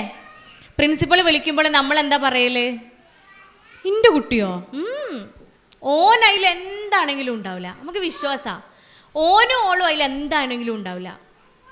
ഒരിക്കലും കുറേ ദൂരം നിന്ന് കൗൺസിലിങ്ങിന് വന്ന ഒരു ഉമ്മ അങ്ങനെ വന്ന് ഈ കുട്ടീനെ മുഴുവൻ കൗൺസിൽ ചെയ്ത് കഴിഞ്ഞ് കുറേ സംസാരിച്ച് കഴിഞ്ഞതിന് ശേഷം ഈ ഉമ്മ എൻ്റെ അടുത്ത് പറയാ, ഇതിനൊന്നും കാരണം എൻ്റെ കുട്ടിയല്ല ഡോക്ടറെ, എൻ്റെ കുട്ടിയല്ല, ഓൻ്റെ ഒരു കൂട്ടുകാരനുണ്ട്. ആ ചെക്കൻ്റെ പേരും പറഞ്ഞിട്ട് എൻ്റെ അടുത്ത് പറയാം, ഓനാണ് ഇതിനൊക്കെ കാരണക്കാരൻ. എൻ്റെ അത്രയും നേരം വേസ്റ്റ് ആയില്ലേ പിന്നെയും ഇല്ലേ? അത്രയും നേരം പോയി. കാരണം അത്ര സമയം ആ കുട്ടീനെ കാര്യങ്ങളൊക്കെ പറഞ്ഞു, കുട്ടീനെ ഉമ്മാനെ വാപ്പാനെയൊക്കെ പറഞ്ഞ് മനസ്സിലാക്കി കൊടുത്തിട്ട് ലാസ്റ്റ് പറയാം, എൻ്റെ കുട്ടിയല്ല ഇതിനൊന്നും കാരണം മറ്റോനാണ്. ബേസിക്കലി നമ്മളൊക്കെ മനസ്സങ്ങനെയല്ലേ? നമ്മളെ കുട്ടികൾ നമുക്ക് ഭയങ്കര വിശ്വാസമാണല്ലോ അല്ലേ? വിശ്വസിക്കാം. നമ്മൾ ഈ പറയുന്ന മാതൃക കാണിച്ചിട്ടുണ്ട് എങ്കിൽ അവർക്ക് പുറത്തിറങ്ങിപ്പോയാൽ ഈ ചതിക്കുഴികളിലാണ് അവർ വീഴാൻ പോകുന്നത്. പുറത്ത് ഇത്തരം സാഹചര്യങ്ങളാണ് അവർക്കുള്ളത്. അപ്പോൾ വീടിനകത്തെങ്കിലും സമാധാനവും സ്നേഹവും നമ്മൾ അവർക്ക് കാണിച്ചു കൊടുക്കണം. അതുകൊണ്ടല്ലേ റസൂൽ പറഞ്ഞത്, നിങ്ങൾ മക്കളുടെ മുന്നിൽ വെച്ച് സ്നേഹം പ്രകടിപ്പിക്കുക. മക്കളുടെ മുന്നിൽ വെച്ച് പരസ്പരം ഭക്ഷണം വായിലേക്ക് വെച്ചു കൊടുക്കാനാ. ഭക്ഷണം വായിലേക്ക് വെച്ചോണ്ട് പൊയ്ക്കാണി മനസ്സാന്ന് പറഞ്ഞ് കയ്യെ തട്ടുകയല്ല വേണ്ടത്. ഭക്ഷണം വായിലേക്ക് പരസ്പരം വെച്ചു കൊടുത്തുകൊണ്ട് സ്നേഹം പ്രകടിപ്പിക്കണം. അതാണ് മക്കൾ കാണേണ്ടത്. ആ സ്നേഹപ്രകടനമാണ് മക്കൾ കാണേണ്ടത്. പുറത്തിറങ്ങിയാൽ അതിലും വലിയ പ്രകടനങ്ങളൊക്കെ ഓല് കാണും ഇല്ലേ? 3ാം ക്ലാസ് പഠിക്കണ എൻ്റെ മോന് എൻ്റെ അടുത്ത് വന്ന് പറഞ്ഞതാ, ഉമ്മച്ചി എന്ന് ടിഫിൻ ബോക്സ് കഴുകാൻ വേണ്ടി ബാത്റൂമിലേക്ക് പോയപ്പോൾ ബാത്റൂമിൻ്റെ ബാക്കിൽ ഞാനൊരു കാഴ്ച കണ്ടു ഉമ്മച്ചിയേന്ന് പറഞ്ഞിട്ട് അവൻ പറഞ്ഞു തന്ന ആ കാഴ്ച അതെനിക്കിങ്ങനെ മൈക്കിൽ കൂടെ പറയാൻ പറ്റൂല. അപ്പോൾ പുന്നാര മോനെ, ഈ മേലിൽ ഇജ് അങ്ങോട്ട് നോക്കിയാലെന്ന് അവനോട് പറയാൻ പറ്റുമോ? അങ്ങനെയാണോ പറയേണ്ടത്? കൂടെ ഇരുത്തിയിട്ട് അവന് പറഞ്ഞു കൊടുക്കണം, ഉമ്മയും ഉപ്പയും തമ്മിലാണ് സ്നേഹിക്കാൻ പാടുള്ളൂ. ഉമ്മയും ഉപ്പയും തമ്മിലുള്ളതാണ് സ്നേഹം. അതാണ് അള്ളാഹു പറഞ്ഞ സ്നേഹം. മറ്റുള്ളതൊക്കെ തെറ്റായ സ്നേഹങ്ങളാണ്. അത് കാണുമ്പോൾ മോൻ അവിടേക്ക് നോക്കരുത്, അത്തരം സ്നേഹങ്ങളിലേക്ക് പോവരുത് എന്ന് 3-ലല്ല LKG മുതൽ നമ്മൾ പഠിപ്പിച്ചു കൊടുക്കണം. ഇല്ലേ? LKG പോയ ഒരു കുട്ടി ഒരു ദിവസം എൻ്റെ അടുത്ത് വന്നിട്ട് പറയും, ഓളെ കയ്യിലൊരു റോസാപ്പൂ ഉണ്ടായിരുന്നു, ആ റോസാപ്പൂ എനിക്ക് തന്നിട്ട് എൻ്റെ അടുത്ത് പറയാം ഐ ലവ് യു എന്ന് പറഞ്ഞു. എൻ്റെ അടുത്ത് ഐ ടു ലവ് യു എന്ന് പറഞ്ഞു ഞാൻ അവളുടെ അടുത്ത്. അപ്പോൾ കെട്ടിപ്പിടിച്ചിട്ട് എൻ്റെ അടുത്ത് പറയാം, ഇതിനക്ക് ആരാ തന്നതെന്നറിയോ? ഓൾ LKG A LKG Bയിലുള്ള ചിക്കു തന്നതാണ് എനിക്കിത്. ഓൻ എന്നെ ഇഷ്ടമാണോലോ. ആ ഇല്ല, കുഞ്ഞു കുട്ടികൾ മുതൽ അവർക്ക് എല്ലാ അറിവുകളുണ്ട്. അപ്പോൾ നമ്മൾ തെറ്റെന്താണ് ശരി എന്താണെന്ന് പറഞ്ഞു കൊടുക്കണമെങ്കിൽ, തെറ്റിലേക്ക് പോവരുതേ അരുതേ എന്ന് പറയണമെങ്കിൽ ആ അരുതായ്മ നമ്മൾ വീട്ടിൽ നിന്ന് കാണിച്ചു കൊടുക്കാൻ പാടുണ്ടോ? ഉമ്മ ഇപ്പം ഇങ്ങളെങ്ങനെ ഇനി നോക്കും, ഇങ്ങളെങ്ങനെ ഇനി ഉമ്മ അപ്പ എന്ന് ചോദിക്കും. പ്രശ്നങ്ങളായിട്ട് വരുന്ന കുട്ടികളൊക്കെ അവസാനം ഫോക്കസ് ചെയ്യണത്, അവസാനം വിരൽ ചൂണ്ടണത് ഉമ്മാൻ്റെ ഉപ്പാൻ്റെ അടുത്തേക്ക അല്ലേ? അതുകൊണ്ട് ഇസ്ലാം അത്രയേറെ പ്രാധാന്യം നൽകിയത് കൊണ്ടല്ലേ നമ്മൾ കുട്ടികളെടുത്ത് ഫോൺ ഉപയോഗിക്കരുതെന്ന് പറയുന്നുണ്ടെങ്കിൽ നമ്മൾ ഉപയോഗിക്കരുത്. അങ്ങനെ നമ്മൾ കുട്ടികളെ വിളിക്കരുതെന്ന് എടുക്കണ്ടേ? നമ്മൾ കുട്ടികളെ വിളിക്കലെന്നെ എങ്ങനെയാ? ഇങ്ങോട്ട് വന്നാ അല്ലേ? വാപ്പ ഓഫീസിൽ നിന്ന് വന്നിട്ടേ, ഓഫീസിൽ നിന്ന് വന്ന ഉടനെ വാപ്പ സോഫയിൽ ഇരിക്കുന്നത്, അപ്പോഴാണ് ഉമ്മാൻ്റെ മെസ്സേജ് കാണുന്നത്. ഉച്ചക്ക് അയച്ച മെസ്സേജാ, കുട്ടി വല്ലാതെ ഫോണിൽ കളിക്കുന്നുണ്ട്, ഇന്ന് നിങ്ങൾ വൈകുന്നേരം വന്നിട്ട് ഓനൊന്ന് ഗുണദോഷിക്കണം കേട്ടാ. വാട്സപ്പ് നോക്കുമ്പോൾ ഉടനെ തന്നെ ഡാ മോൻ എങ്ങോട്ട് വന്നാ, ഫോൺ കാണരുത് ഇല്ലേ? അപ്പോൾ കുട്ടി എന്താ മനസ്സിലാക്കണത്? ഉമ്മാക്കുപ്പാക്കും എന്തും ആവാം, ഉമ്മാക്കുപ്പാക്കും എന്തും ആവാം, ഉമ്മക്ക് പറ്റൂല അല്ലേ? അല്ലേ? ഒരിക്കലും കുട്ടികളുടെ സദസ്സിൽ ഞാൻ പറഞ്ഞു കൊടുത്തു, നിങ്ങൾ അരമണിക്കൂർ ഫോൺ കാണുമ്പോൾ നിങ്ങളെ തലച്ചോറിലുള്ള 300 ന്യൂറോൺസ് ചത്തു പോകണുണ്ട് കേട്ടോ എന്ന് പറഞ്ഞപ്പോൾ ആ കുട്ടി എണീറ്റ് നിന്നിട്ട് പറയാം, അപ്പം എൻ്റെ ഉമ്മാൻ്റെ തലയിൽ ഒറ്റ ന്യൂറോണും ഉണ്ടാവില്ലല്ലോ ഡോക്ടറെ. അപ്പം എൻ്റെ ഉമ്മാൻ്റെ തലയിൽ ഒറ്റ ന്യൂറോണും ഉണ്ടാവില്ല അല്ലേ? തൊട്ടപ്പുറത്തിരിക്കുന്ന കുട്ടി ടീച്ചറെ ഡോക്ടറെ ന്യൂറോൺ ഇല്ലെങ്കിൽ ഉമ്മാരുപ്പാരൊക്കെ മരിക്കുമോ? എന്താ ഞാൻ പറയണ്ടേ? ന്യൂറോൺ ഇല്ലെങ്കിൽ ഉമ്മാരുപ്പാരൊക്കെ മരിക്കും. അവന് ബേജാറായി, അവൻ്റെ ഉമ്മ ഇപ്പം മരിക്കുന്നു. കാരണം അരമണിക്കൂർ 300 ന്യൂറോൺസ് പോവുമെങ്കിൽ എൻ്റെ ഉമ്മാൻ്റെ ഉപ്പാൻ്റെ തലയിൽ ന്യൂറോണേ ഇല്ല എന്ന് മക്കൾ പറയണമെങ്കിൽ നമ്മൾ ചിന്തിക്കണ്ടേ? കുട്ടികൾ ഉണ്ടാവുന്ന സമയത്ത് നമ്മൾ ആ ഫോൺ മാറ്റി വെക്കുക, അല്ലെങ്കിൽ വ്യക്തമാക്കി കൊടുക്കുക. മക്കളെ ഇരുത്തിയിട്ട് ഉമ്മ എന്തായാലും ചെയ്യണതെന്ന് കാണിച്ചു കൊടുക്കുക. വെറുതെ റീൽസ് കണ്ടിരുന്നാൽ, വെറുതെ യൂട്യൂബിൽ കണ്ടിരുന്നാൽ കുട്ടികളെ ബോധ്യപ്പെടുത്തലാവുമോ? ആവൂല അല്ലേ? നമ്മളെ കരിയറിന്, പ്രൊഫഷന്, നമ്മളെ ജോലി സംബന്ധമായിട്ടാണ് നമ്മൾ ഉപയോഗിക്കുന്നത് എങ്കിൽ, അല്ലെങ്കിൽ നമുക്ക് എന്തെങ്കിലും ഗുണമുള്ള കാര്യങ്ങളാണ് ചെയ്യുന്നത് എങ്കിൽ കുട്ടികൾക്കത് ബോധ്യമാവും. വെറുതെ നമ്മൾ സമയം കളയാൻ വേണ്ടി ഫോണിലിരിക്കുന്നത് എന്ത് പറഞ്ഞാൽ നമ്മൾ കുട്ടികളെ ബോധ്യപ്പെടുത്തുക? തിരിച്ചു ചോദിക്കും, ഉമ്മാൻ്റെ തലയിൽ ഒറ്റ ന്യൂറോണും ഇല്ല എന്ന് തിരിച്ചിങ്ങോട്ട് പറയുന്ന സന്ദർഭം വരും. ഓരോ കാര്യങ്ങളും അങ്ങനെ തന്നെയാണ്. അവിടെ ഒരു ട്രെയിൻ പോകണ്ടല്ലോ, എന്ത് നിഷ്കളങ്കല്ല. അവരാലോചിച്ച് നോക്കി, ഇവിടെ നമ്മളിങ്ങനെ ക്ലാസ് നടക്കണതൊക്കെ അവരറിയണുണ്ടോ? നമ്മളിപ്പോൾ ഇങ്ങനെ ട്രെയിനുമായിട്ട് ഇങ്ങനെ പോവുമോ? അതുപോലെ അല്ലേ? അത്രയും നമ്മളെ കുട്ടികൾ അത്രയും പരിശുദ്ധരാണ്. ആ കുട്ടികളെ കുറിച്ചാണ് നമ്മൾ സംസാരിക്കുന്നത്. നിങ്ങൾ ആലോചിച്ച് നോക്കി, നമ്മളെ കണ്ടാ പഠിക്കണത്. നമ്മൾ എന്തൊക്കെയാണോ ചെയ്യുന്നത്, നമ്മൾ എന്താണോ അവർക്ക് കാണിച്ചു കൊടുക്കുന്നത്, അത് തന്നെയാണ് അവർ. വസ്ത്രധാരണ, നമ്മൾ എന്തടിസ്ഥാനത്തിൽ ഔറത്ത് മറിച്ച് നടക്കുമെന്ന് പറയുക, എന്തടിസ്ഥാനത്തിൽ നമ്മൾ പറയുക? നിങ്ങൾക്കറിയോ, യൂറോപ്യൻ കൺട്രീസിൽ നടന്നൊരു പഠന റിപ്പോർട്ടാണ്. ആ നാട്ടിൽ ഏറ്റവും കൂടുതൽ സ്ത്രീകൾക്കെതിരെയുള്ള അരാജകത്വങ്ങൾ, അതിക്രമങ്ങൾ ഉണ്ടായിട്ടുള്ളത് വസ്ത്രാടിസ്ഥാനത്തിലാണെന്നാണ് പറയണത്. അപ്പോൾ പലർക്കും തിരിച്ചു ചോദിക്കാനുണ്ടാവും, അങ്ങനെയാണെങ്കിൽ കുട്ടികളെ പീഡിപ്പിക്കുന്നവരില്ലേ, പ്രായമായവരെ പീഡിപ്പിക്കുന്നവരില്ലേ, പർദ്ദട്ട് നടക്കുന്നവരെ പീഡിപ്പിക്കുന്നവരില്ലേ? ഉണ്ടാവും, കുട്ടികളെ പീഡിപ്പിക്കുന്നവരുണ്ടാവും. അതൊക്കെ ഓരോ അസുഖങ്ങളാണ്, അത് മാനസിക വൈകല്യങ്ങളാണ്. പക്ഷെ സാഹചര്യങ്ങളാണ് കൂടുതലും ഇത്തരം അവസ്ഥകളിലേക്ക് എത്തിക്കുന്നത്. അത് തീർച്ചയായും വസ്ത്രം കൊണ്ട് തന്നെയാണ്. ഒരിക്കൽ +2 കുട്ടികൾക്ക് ക്ലാസ് എടുത്ത സമയത്തെ ആൺകുട്ടികളാണ്. അപ്പം ഇങ്ങനെ ഫൺ ടോക്കുകൾ, തമാശ രൂപത്തിൽ ഞങ്ങളിങ്ങനെ സംസാരിക്കുമ്പോൾ ഒരു ആൺകുട്ടീൻ്റെ അടുത്ത് വന്നിട്ട് പറയാം, പെൺകുട്ടികളുടെ അടുത്ത് കമൻറ്റ് ചെയ്യുന്നതിനെ കുറിച്ചൊക്കെ അവരിങ്ങനെ ഓപ്പണായിട്ട് പറഞ്ഞപ്പോൾ എൻ്റെ അടുത്ത് പറയാം, പക്ഷേ ഉണ്ടല്ലോ ഡോക്ടറെ, പർദ്ദട്ട് വരുന്ന കുട്ടികളുടെ അടുത്തേ കമൻ്റ് അടിക്കാനൊരു പേടിയാണ്. ക്ലാസ്സിൽ പർദ്ദ കറുപ്പ് പർദ്ദ അല്ലെങ്കിൽ പർദ്ദ പോലെയുള്ള വസ്ത്രങ്ങൾ, ലൂസ് ആയി കിടക്കുന്ന വസ്ത്രങ്ങളൊക്കെ ഇട്ട് വരുന്ന കുട്ടികളടുത്ത് കമൻസ് പറയാൻ, അല്ലെങ്കിൽ ഓരോ ഭാഷയിൽ പറഞ്ഞാൽ വായ നോക്കാൻ ഒക്കെ ഉള്ളിലൊരു ഭയമാണ്, ഉള്ളൊരു പേടിയാണ്. അല്ലേ? അത് ആൺകുട്ടികൾ നമ്മളടുത്ത് ഷെയർ ചെയ്യണമെന്നുണ്ടെങ്കിൽ അത് അവരുടെ ഉള്ളാണ് അല്ലേ, അത് അവരുടെ മനസ്സാണ്. നമ്മളെ കുട്ടികൾക്ക് മാതൃക കാണിക്കാതെ നമ്മൾ തോന്നിയ പോലെ നടന്നിട്ട് അവരെടുത്ത് മറച്ച് നടക്ക്, അവരടുത്ത് മറിച്ച് നടക്ക്, അല്ലെങ്കിൽ ഇങ്ങനെ കാണിച്ച് നടക്കല്ലേ എന്ന് പറയാൻ അവകാശമുണ്ടോ നമുക്ക്? ഒരിക്കലും ഇല്ല. സൗന്ദര്യം എന്ന് പറയുന്നത് അത് അന്യൻ്റെ മുന്നിൽ പ്രകടിപ്പിക്കാനുള്ളതല്ല. നമ്മുടെ അവയവങ്ങളുടെ ഭംഗി എന്ന് പറയുന്നത് കാണിക്കരുത് എന്ന് നമ്മൾ പറയണമെങ്കിൽ നമ്മൾ ആദ്യം അങ്ങനെ ആവരുത്. അവിടെയാണ് മാതൃക എന്ന് പറയുന്നത്. പറഞ്ഞു കൊടുക്കണ്ട, പറഞ്ഞ് പഠിപ്പിച്ചിട്ട് ഒരു കാര്യമില്ല. കാണുന്നത് എന്താ ചെയ്യുക? ഓർക്കും. കേൾക്കുന്നത് മറക്കും, ചെയ്യുന്നത് പഠിക്കും. ഇതാണ് നമ്മൾ മനസ്സിലാക്കേണ്ടത്.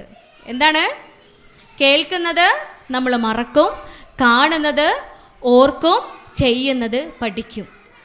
അപ്പോൾ നമ്മൾ കുട്ടികൾ കാണുന്നതും കേൾക്കുന്നതൊക്കെ അവർ മറക്കും, പക്ഷെ ചെയ്യുന്നതാണ് അവർ പഠിക്കുന്നത്. നമ്മൾ ചെയ്ത് കാണിക്കുകയാണ് വേണ്ടത്. നമ്മുടെ സംസാരം ഏറ്റവും നല്ല സംസാരമാവണം. ഉമ്മയും ഉപ്പയും തമ്മിൽ ഏറ്റവും സരളമായ ഭാഷയിൽ, ഏറ്റവും മനോഹരമായ ഭാഷയിൽ സ്നേഹം ചാലിച്ചുകൊണ്ട് പരസ്പരം സംസാരിക്കണം. മക്കളെ മുന്നിൽ വെച്ചിട്ട് വരണമെന്നുണ്ടെങ്കിൽ ഉള്ളെന്താവണം? ഹൃദയത്തിനകത്ത് എന്താവണം? കറയുണ്ടാവരുത്. പരസ്പരം സ്നേഹം മാത്രമാവണം. ഇണകളാണ്. ഇണക്കത്തോടൊപ്പം പിണക്കവും സ്വാഭാവികമായി ഉണ്ടാവും ഇല്ലേ? മാതൃക എന്താ കാണിച്ചു തരുന്നത്? ഹബീബായി കരീം സല്ലല്ലാഹു അലൈഹി വസല്ലം ഒരിക്കൽ സൗദ റളിയല്ലാഹു അൻഹയുടെ കൂടെ ഇരിക്കുകയാണ്. പ്രിയ പത്നിയാണല്ലേ, ഹബീബിൻ്റെ ഭാര്യയാണ് സൗദ റളിയല്ലാഹു അൻഹ. അവർ രണ്ടുപേരും ഒരുമിച്ചിരിക്കുമ്പോഴാണ് മറ്റൊരു ഭാര്യ, പ്രിയപ്പെട്ടവള് ആയിഷ റളിയല്ലാഹു അൻഹ പായസമായിട്ട് വരികയാണ്. പായസം ഉണ്ടാക്കിയിട്ടേ ഹബീബിന് കൊടുക്കാൻ വേണ്ടിയിട്ട് വരികയാണ്. അങ്ങനെ പായസമായിട്ട് വന്ന് ഹബീബിന് ഒരു സ്പൂണ് കൊടുത്ത് ഒരു സ്പൂണ് സൗദ ബീവിക്ക് കൊടുക്കാൻ നിൽക്കുമ്പോൾ സൗദ പറയും എനിക്ക് വേണ്ട. സൗദ റളിയല്ലാഹു അൻഹ എന്താ പറയുക? എനിക്ക് വേണ്ട. അപ്പോൾ ആയിഷ ബീവി കുറച്ചൊരു കുട്ടിത്വമൊക്കെ ഉള്ളൊരു വ്യക്തിയാണ് അല്ലേ, കുറച്ചൊരു പൊട്ടിത്തെറിയൊക്കെ ഉള്ള ഒരു കൗതുകം നിറഞ്ഞൊരു ക്യാരക്ടറാണ്. അപ്പോൾ ആയിഷ ബീവി പറയാണ്, നിങ്ങളിത് കുടിച്ചിട്ടില്ലെങ്കിൽ ഞാൻ ഈ പായസങ്ങളെ മുഖത്ത് തേക്കും, നിങ്ങൾ കുടിച്ചിട്ടില്ലെങ്കിൽ ഞാൻ ഈ പായസങ്ങളെ മുഖത്ത് തേക്കുമെന്ന് പറയുകയാണ്. പക്ഷേ സൗദ ബീവി പറഞ്ഞു എനിക്ക് വേണ്ട. അപ്പോഴും സൗദ ബീവി എന്താ പറഞ്ഞ? എനിക്ക് വേണ്ട. ഉടൻ ആയിഷ ബീവി എന്ത് ചെയ്തു? പായസം എടുത്തിട്ട് സൗദ ബീവിയുടെ മുഖത്ത് തേക്കുകയാണ്. അപ്പോൾ ഹബീബ് എന്ത് ചെയ്തു? ചിരിച്ച്, വളരെ ഇഷ്ടത്തോട് കൂട്ടിയിട്ട് ചിരിച്ച് രണ്ടുപേരെയും ചേർത്ത് പിടിച്ച് ആയിഷ ബീവിയുടെ കൈ പിടിച്ച് വെച്ചിട്ട് സൗദ ബീവിയുടെ അടുത്ത് പറഞ്ഞു, ഇനി പായസം ആയിഷ ബീവിയുടെ മുഖത്തും നീ തേച്ചു കൊടുക്ക്. സൗദ ബീവിയുടെ അടുത്ത് ആയിഷ ബീവിയുടെ മുഖത്തും പായസം തേച്ചു കൊടുക്കാൻ പറയുകയാണ്. വളരെ മനോഹരമായൊരു നിമിഷം അല്ലേ? ചിരിയും കളിയൊക്കെ ആയിട്ടുള്ള മനോഹരമായ നിമിഷം. നമ്മളെ പെരേക്കൊന്ന് ചിന്തിച്ചാണീ, വല്ലാത്ത ജാതി ഇല്ലേ? ചിന്തിക്കാൻ വയ്ക്കണ്ടാ? രണ്ട് പെണ്ണെന്ന് പറഞ്ഞപ്പോൾ തന്നെ ചിലയോടൊക്കെ മുഖം. എൻ്റെ ഉമ്മ എപ്പോഴും പറയുന്ന ഒരു കഥ ഉണ്ട്, ഏതോ ഒരു കാക്കാൻ്റെ കഥ. ഞങ്ങൾ ഭക്ഷണം കഴിക്കാതിരിക്കുമ്പോഴേ ഉപ്പയും ഞങ്ങൾ മക്കളും ഉമ്മയും കൂടെ എല്ലാവരും കൂടെ ഒരുമിച്ച് ഭക്ഷണം കഴിക്കാതിരിക്കുമ്പോൾ ഉമ്മയുടെ തുടങ്ങും, എന്നാലും ആ ബീരാക്കാൻ്റെ ഒരു കഥ അല്ലേ എന്ന് പറയും. അപ്പോൾ അപ്പോഴേ ഇപ്പം താഴെക്കൂടെ ഞങ്ങളൊക്കെ തോണ്ടുന്നുണ്ടാവും. അപ്പോൾ എന്താ ബീരാക്കാൻ്റെ കഥ? ബീരാക്ക 2 പെണ്ണ് കിട്ടിയാണ്. പക്ഷേ മരിക്കുന്ന സമയത്ത് ഒരു തുള്ളി വെള്ളം ചുണ്ടിൽ തേച്ച് കൊടുക്കാനോ അല്ലെങ്കിൽ കെലിമ ചൊല്ലിക്കൊടുക്കാനോ ആരും കൂടെ ഉണ്ടായില്ല. ഉമ്മ ഭയങ്കര വിഷമത്തിൽ പറയും. അത് ഉപ്പ കേൾക്കാൻ വേണ്ടി കുറച്ചും കൂടെ ഉറക്കമ്മ പറയും. ആദ്യത്തെ ഭാര്യ പറയൂ ഇത്രേ, മൊഞ്ച് കണ്ട് കെട്ടിയതല്ലേ രണ്ടാമത്തോളെ മൊഞ്ച് കണ്ട് കെട്ടിയതല്ലേ, അപ്പോൾ മൊഞ്ചത്തി തന്നെ നിങ്ങൾക്ക് വന്ന് വെള്ളം തന്നോളൂ, കെലിമ ചൊല്ലി തന്നോളൂ. ചെറിയ ആളെന്ത് പറയും? ഞാൻ വരുന്നതിൻ്റെ മുന്നേ ഇങ്ങടുത്ത ഒരാളുണ്ടല്ലോ, എന്നെക്കാളും കുറേ മൂത്ത ആള്, ഓല് തന്നോളും വെള്ളം, ഓല് ചൊല്ലി തന്നോളും കെലിമ. ചുരുക്കി പറഞ്ഞാൽ രണ്ടുപേരും അങ്ങോട്ടും ഇങ്ങോട്ടും 1, 2 പറഞ്ഞ് വീരാക്ക എന്ത് ചെയ്തു? ഒരു തുള്ളി വെള്ളം കിട്ടാണ്ട് കെലിമ പോലും ചൊല്ലാണ്ട് മരിച്ചു എന്നാണ് നാട്ടിലെ വെപ്പ്. അപ്പോൾ ഉമ്മ മാത്രമല്ല, ആ നാട്ടിലെ ഒട്ടുമിക്ക പെണ്ണുങ്ങളും തീൻമേശയിൽ പറയുന്ന ഒരു കഥയാണ് ഇതെന്ന്. നമ്മളൊക്കെ അങ്ങനെയാണ് അല്ലേ? നമുക്ക് ഇഷ്ടം ഉണ്ടാവില്ലല്ലോ അല്ലേ? നമ്മളെ ഭർത്താവിൻ്റെ സ്നേഹം പങ്കുവെച്ച് പോവാന്ന് പറഞ്ഞാൽ നമുക്ക് ഒരു ഇഷ്ടക്കുറവാണ്. പക്ഷേ മാതൃക കാണിക്കുന്നത് എന്താ? നിൻ്റെ ഈ ക്ലാസ് കേട്ടുകാണ്ട് പെണ്ണ് കെട്ടണമെന്ന് പറഞ്ഞോ എന്ന് പറഞ്ഞ് വൈറലാക്കാൻ നിൽക്കരുത്. ഞാൻ പറഞ്ഞതിൻ്റെ പൊരുൾ മനസ്സിലാക്കേണ്ടത് ഇസ്ലാമിലുള്ള മാതൃകയാണ്. പരിശുദ്ധ ഇസ്ലാമിൽ ഹബീബ് നമുക്ക് കാണിച്ചു തരുന്ന മാതൃകയാണ്. ഹബീബ് കല്യാണം കഴിച്ചുവെങ്കിൽ ഓരോ കല്യാണങ്ങളിലും അള്ളാഹുവിൻ്റെ ഉത്തരവുണ്ട് അല്ലേ? ഓരോ കല്യാണങ്ങൾക്കും ഓരോ ഉത്തരവാദിത്വം ഉണ്ടായിരുന്നു, അല്ലെങ്കിൽ ഓരോ കാര്യകാരണ ബന്ധത്തോടു കൂടി മാത്രമാണ് ചെയ്തിട്ടുള്ളത്. അതും അങ്ങേയറ്റം യാതൊരു അനീതിയും കാണിക്കാതെ അത്രയേറെ നീതിയോട് കൂടിയിട്ടാണ് ഹബീബ് ഓരോ ഭാര്യമാരെയും മുന്നോട്ട് കൊണ്ടുപോയിട്ടുള്ളത് അല്ലേ? അപ്പോൾ ഒരു കാര്യം നമ്മൾ പറയുമ്പോൾ അതിൻ്റെ തലങ്ങും പിറങ്ങും ചുറ്റുമൊക്കെ നോക്കിയിട്ട് വേണം തീരുമാനത്തിൽ എത്തിച്ചേരാൻ വേണ്ടിയിട്ട്. ഇവിടെ പറയുന്നത് മാതൃകയാണ്. ഹബീബ് ഓരോ സന്ദർഭങ്ങളിലും എടുത്ത തീരുമാനങ്ങൾ, ഈ ആ സാഹചര്യങ്ങൾ മാറ്റിമറിച്ചതാണ് നമുക്ക് മാതൃകയാക്കി നമ്മൾ കാണേണ്ടത് അല്ലേ? ഈ രണ്ട് ഭാര്യമാർക്കിടയിൽ വലിയൊരു കോലാഹലം ഉണ്ടാവേണ്ട സാഹചര്യമായിരുന്നു അത് അല്ലേ? വലിയ കോലാഹലം ഉണ്ടാവേണ്ട സാഹചര്യത്തെയാണ് വളരെ മനോഹരമായിട്ട് ഒത്തുതീർപ്പിൽ എത്തിച്ചേർന്നത്. പറഞ്ഞു വന്നത് പരിശുദ്ധ ഖുർആൻ ഓർമ്മിപ്പിക്കുകയാണ്, ഇണകളാണ്, ഇണക്കത്തോടൊപ്പം പിണക്കം ഉണ്ടാവും. നിങ്ങൾ സ്ത്രീകൾ പുരുഷന്മാരിൽ നിന്നും ഏതെങ്കിലും തരത്തിലുള്ള അവഗണന നേരിടുകയാണെങ്കിൽ ഉടനെ ഒത്തുതീർപ്പിലെത്തിച്ചേരുക. ആദ്യം മൂപ്പര് മുണ്ടട്ടെ, ആദ്യം ഓള് മുണ്ടട്ടെ എന്ന് പറഞ്ഞ് ഈഗോ കാണിച്ച് കുഴിന്ത് കാണിച്ചിരിക്കല്ല വേണ്ടത്. നിങ്ങളിൽ ഏറ്റവും ഉത്തമൻ ആരാണ്? ഏറ്റവും ഉത്തമ ആരാണ്? പിണക്കങ്ങൾക്കൊടുവിൽ ആദ്യം ഇണങ്ങുന്നവനാണ് ഏറ്റവും ഉത്തമ. അപ്പോൾ പിണങ്ങിക്കഴിഞ്ഞാൽ ആദ്യം ചെന്ന് മിണ്ടണം. സ്നേഹം കൊണ്ട് ആ കറയെ മായ്ച്ച് കളയുന്നവരാണ് നമ്മൾ ഓരോരുത്തരും. അപ്പോഴേ നമ്മളെ കുട്ടികൾ യഥാവിധം വെള്ളവും വളവും കിട്ടി തണലേകുന്ന പഴങ്ങൾ സമ്മാനിക്കുന്ന ആ വൃക്ഷമായി മാറുള്ളൂ. ആ സ്നേഹം നമ്മൾ വീട്ടിൽ നിന്ന് കൊടുക്കണം. കാരണം പുറത്തുള്ളത് മുഴുവൻ അവരെ ആഗിരണം ചെയ്യുന്ന ചതിക്കുഴികളാണ്, അവരെ വലിച്ചെടുക്കുന്ന ചതിക്കുഴികളാണ്. അതിലേക്ക് പോവാതിരിക്കണമെങ്കിൽ വീടിനകത്ത് എന്താവണം? സമാധാനം കൊടുക്കണം. ആ വീട് സമാധാന കൂടാവണം, അവർക്ക് ഏറ്റവും പ്രിയപ്പെട്ടതാവണം. തെറ്റ് പറ്റിപ്പോയാലും തിരിച്ചു വരാനുള്ള സാഹചര്യം വീട്ടിലുണ്ടാക്കി കൊടുക്കണം. അത് നമ്മൾ കുട്ടികൾക്ക് കാണിച്ചു കൊടുക്കണം അല്ലേ? മാതാപിതാക്കളുടെ സംരക്ഷണം നമ്മൾ മടിയിലിരുത്തി പറഞ്ഞു കൊടുക്കുകയാണോ വേണ്ടത്? ആണോ? ഉമ്മാക്ക് വയസ്സായാൽ ആരാ വെള്ളം തരിക? വാപ്പാക്ക് പ്രായമായാൽ ആരാ വടി കുത്തി തരിക? വാപ്പാൻ ആരാ വണ്ടിമ്മലിരുത്തി അങ്ങാടിക്ക് കൊണ്ടുപോവുക? ഇതിങ്ങനെ പറഞ്ഞു കൊടുക്കുമ്പോൾ നമ്മൾ ഓർക്കണം, അരമണിക്കൂറായി വല്യമ്മ ബാക്കിലിരുന്ന് മാളെ ഒരു തുള്ളി വെള്ളം തരുമോ എന്ന് ചോദിക്കണേ അല്ലേ? ആ ഉമ്മാൻ്റെ വേദന കാണാതെ നമ്മൾ എന്തിനാണ് കുഞ്ഞിന് പറഞ്ഞു കൊടുക്കേണ്ടത്? പറയണ്ട, പകർന്നു കൊടുത്താൽ മതി. നമ്മൾ ചെയ്യുന്നത് മക്കൾ പഠിക്കും, കേൾക്കുന്നതും കാണുന്നതും അവർ മറക്കുകയേ ചെയ്യുള്ളൂ. ചെയ്യിപ്പിക്കുകയാണ് ചെയ്യേണ്ടത്. ഓരോ പാഠങ്ങളും ഇങ്ങനെയാണ് അല്ലേ? നമ്മൾ പലപ്പോഴും നിസ്സാരവൽക്കരിക്കുന്ന പല പാഠങ്ങളും അവർ പഠിക്കുകയാണ്. ചെറിയ ലാഭങ്ങൾക്ക് വേണ്ടിയിട്ട് കളവുകൾ ചെയ്യാം അല്ലേ? ചെറിയ ലാഭങ്ങൾക്ക് വേണ്ടിയിട്ട് കളവുകൾ ചെയ്യാം. നമ്മളെ വാക്കിലൂടെ വണ്ടിയിൽ പോകുമ്പോൾ വാപ്പ മഞ്ചേരി എത്തുന്നതിൻ്റെ മുമ്പ് നിലമ്പൂർ എത്തുമ്പോൾ തന്നെ കസ്റ്റമർ വിളിക്കുമ്പോൾ പറയാണ് ഞാൻ മഞ്ചേരി എത്തി. കുട്ടി മനസ്സിലാക്കണത് എന്താ? നമ്മൾ നിലമ്പൂർ എത്തിയിട്ടല്ലേ ഉള്ളൂ വാപ്പ, പിന്നെ എങ്ങനെ നമ്മൾ മഞ്ചേരി എത്തി എന്ന് പറയണേ അല്ലേ? അവിടെ ചെറിയൊരു ലാഭമേ ഉള്ളൂ, വാപ്പാക്ക് ചെറിയൊരു ലാഭം, നമ്മൾ മറന്നു പോയിട്ടും ഉണ്ടാവും. പക്ഷെ കുട്ടി മനസ്സിലാക്കണത് എന്താ? നിങ്ങൾ പരപ്പനങ്ങാടി നിന്ന് തിരൂർക്ക് ബസ് കയറുമ്പോൾ കുട്ടീൻ്റെ അടുത്ത് പറയാണ് 5.5 വയസ്സായ കുട്ടീനോട്, കണ്ടക്ടർ പ്രായം ചോദിച്ച അമ്മാൻ്റെ കുട്ടി എന്താ പറയുക? 4.5 അല്ല 5.5 അല്ലേ പറയേണ്ടത്? അല്ല 4.5 പറഞ്ഞാൽ മതി. നമ്മൾ ഉണ്ടക്കണ്ണൊക്കെ കൂടെ കാണുമ്പോൾ കുട്ടി എന്ത് ചെയ്യും? കണ്ടക്ടർ കയറുമ്പോൾ തന്നെ ആ കണ്ടക്ടർ എനിക്ക് 4.5 ആട്ടോ എന്ന് പറയും അല്ലേ? നമ്മൾ എത്ര പ്രാവശ്യം ബസ് കയറി അല്ലേ? പരപ്പനാണെങ്കിൽ സ്ഥിരമായിട്ട് നമ്മൾ ബസ് കയറണു. പക്ഷെ നമ്മൾ മറന്നിട്ടുണ്ടാവും. മക്കൾ മറക്കൂല. കുട്ടികൾക്ക് ചോറ്റും പാത്രത്തിൽ കോഴി പൊരിച്ചത് കൊടുക്കുമ്പോൾ എന്തിനാ ചോറിൻ്റെ ഉള്ളിൽ വെച്ച് കൊടുക്കണത്? എന്തിനാ നമ്മൾ ചോറിൻ്റെ ഉള്ളിൽ വെച്ച് കൊടുക്കണത്? അതോ മാത്രം തിന്നോട്ടെ എന്ന് വിചാരിച്ചിട്ടല്ലേ അല്ലേ? ഓരോ അമ്മയുടെയും ഹൃദയമാണ്. പക്ഷെ കുഞ്ഞിന് കൊടുക്കുന്നൊരു പാടുണ്ട്, അത് വേറെയാ. കോഴിക്കാല് കുട്ടിക്ക് കൊടുത്ത് തിരിച്ച് വൈകുന്നേരം വരുമ്പോഴേ ഉമ്മച്ചിയെ കോഴിക്കാലിൻ്റെ എല്ലിൻ്റെ ഉള്ളിലത്തെ സാധനം കൂടെ എനിക്ക് കിട്ടിയില്ല നമ്മളെടുത്ത് പറയുമ്പോൾ, എല്ലിൻ്റെ ഉള്ളിലെ ബോൺമേരോ മജ്ജ പോലും എനിക്ക് കഴിക്കാൻ കിട്ടിയില്ല എന്ന് കുഞ്ഞ് പറയുമ്പോൾ നമ്മളൊരു ഭാവമാറ്റം ഉണ്ട് അല്ലേ? പുരികൊക്കെ വില്ല് പോലെ വളഞ്ഞ് കണ്ണൊക്കെ പുറത്തേക്ക് ചാടി നമ്മളെ രൂപം മാറുകയാണ്. അനക്ക് തിന്നാനല്ലേ ഞാൻ തന്നത്, അങ്ങനെയാണോ പറയേണ്ടത്? അതോ മറിച്ച് ചേർത്ത് നിർത്തിക്കൊണ്ട് ഉമ്മാൻ്റെ കുട്ടി മിടുക്കനാ, ഇങ്ങനെയാണ് ഭക്ഷണം കഴിക്കേണ്ടത്, എല്ലാവർക്കും കൊടുക്കണം, നമുക്കില്ലെങ്കിലും നമുക്കില്ലെങ്കിലും എല്ലാവർക്കും കൊടുക്കണം.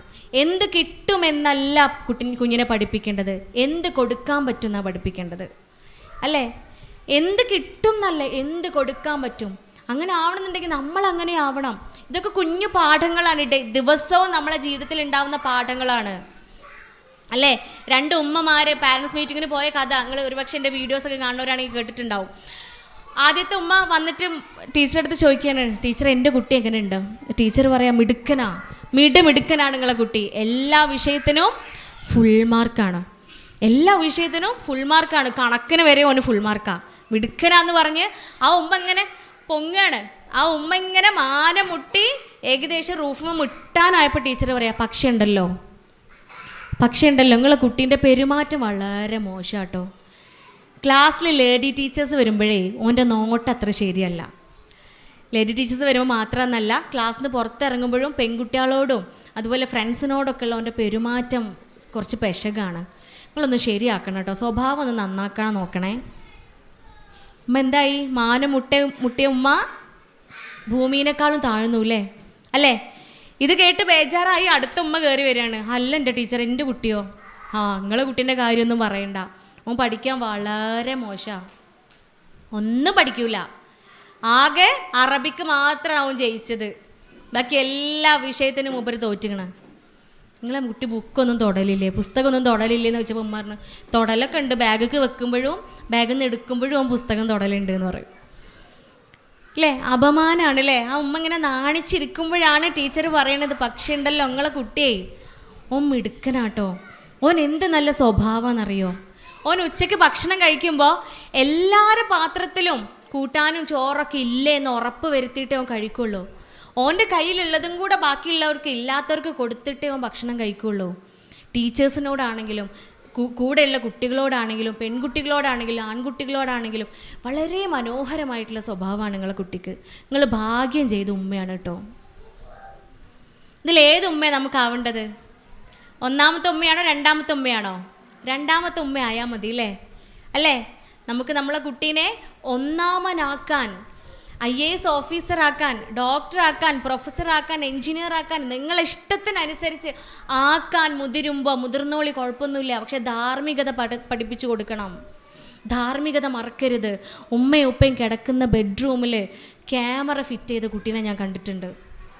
ഉമ്മ കുളിക്കണത് വീഡിയോ എടുത്തിട്ട് ക്ലാസ്സിൽ കൊണ്ടുപോയി കുട്ടികൾക്ക് കാണിച്ചു കൊടുത്ത കുട്ടീനെ ഞാൻ കണ്ടിട്ടുണ്ട്. സ്ഥിരമായിട്ട് വീട്ടിലേക്ക് അവളുടെ ബെഡ്റൂമിൽ വരുന്ന ആൺകുട്ടിയെ വിളിച്ച് വരുത്താൻ വേണ്ടിയിട്ട് എന്നും രാത്രി ഉമ്മയും ഉപ്പയും വല്യമ്മയും വല്ലിപ്പയും അനിയനും അനിയത്തിയും കുടിക്കുന്ന വെള്ളത്തിൽ ഉറക്ക ഗുളിക കലക്കിയ കുട്ടീനെ ഞാൻ കണ്ടിട്ടുണ്ട്. ഉമ്മ ഉപ്പയുമായുള്ള സ്നേഹപ്രകടനത്തിൽ ഉപയോഗിക്കുന്ന കോണ്ടം ഉപയോഗിച്ച് എടുത്തുകൊണ്ടുപോയി ഉപയോഗിക്കുന്ന പെൺകുട്ടീനെ കണ്ടിട്ടുണ്ട്.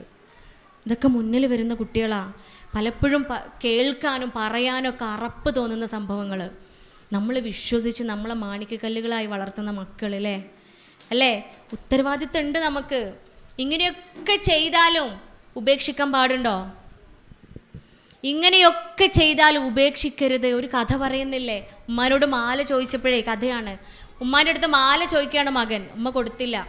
മകൻ എന്ത് ചെയ്തു? ഉമ്മാൻ്റെ കഴുത്ത് വെട്ടി മാലയുമായി ഉമ്മാൻ്റെ തല പിടിച്ച് പോകുന്ന സമയത്ത് മകൻ വേരിൽ തട്ടി വീഴാൻ പോവാണ്. അപ്പോൾ ഉമ്മാൻ്റെ തല ചോദിക്കുക, ഉമ്മാൻ്റെ കുട്ടി വീണോ? ഉമ്മാൻ്റെ കുട്ടിക്ക് എന്തെങ്കിലും പറ്റിയോ എന്ന്. അതാണ് ഓരോ മാതാവും അല്ലേ? അതാണ് മാതൃത്വം എന്ന് പറയുന്നത്. മാതാവ് എന്ന് പറയുന്നത് അതാണ്. ശിഹാബുദ്ദീൻ പൊയ്ത്തുംകടവ് പാടിയ പോലെ, എൻ്റെയും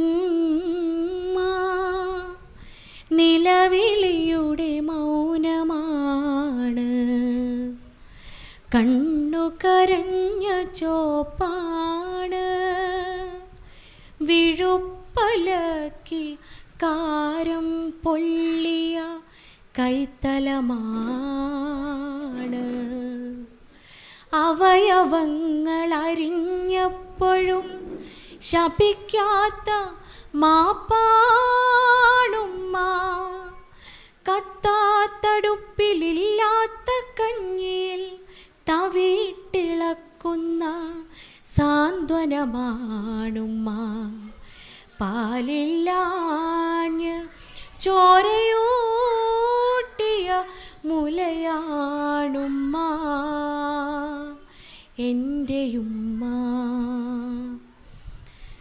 അത്തരത്തിൽ കുട്ടികൾ കൺകുളിർമയായി മാറുമാറ് നമ്മളെ മക്കളെ നമുക്ക്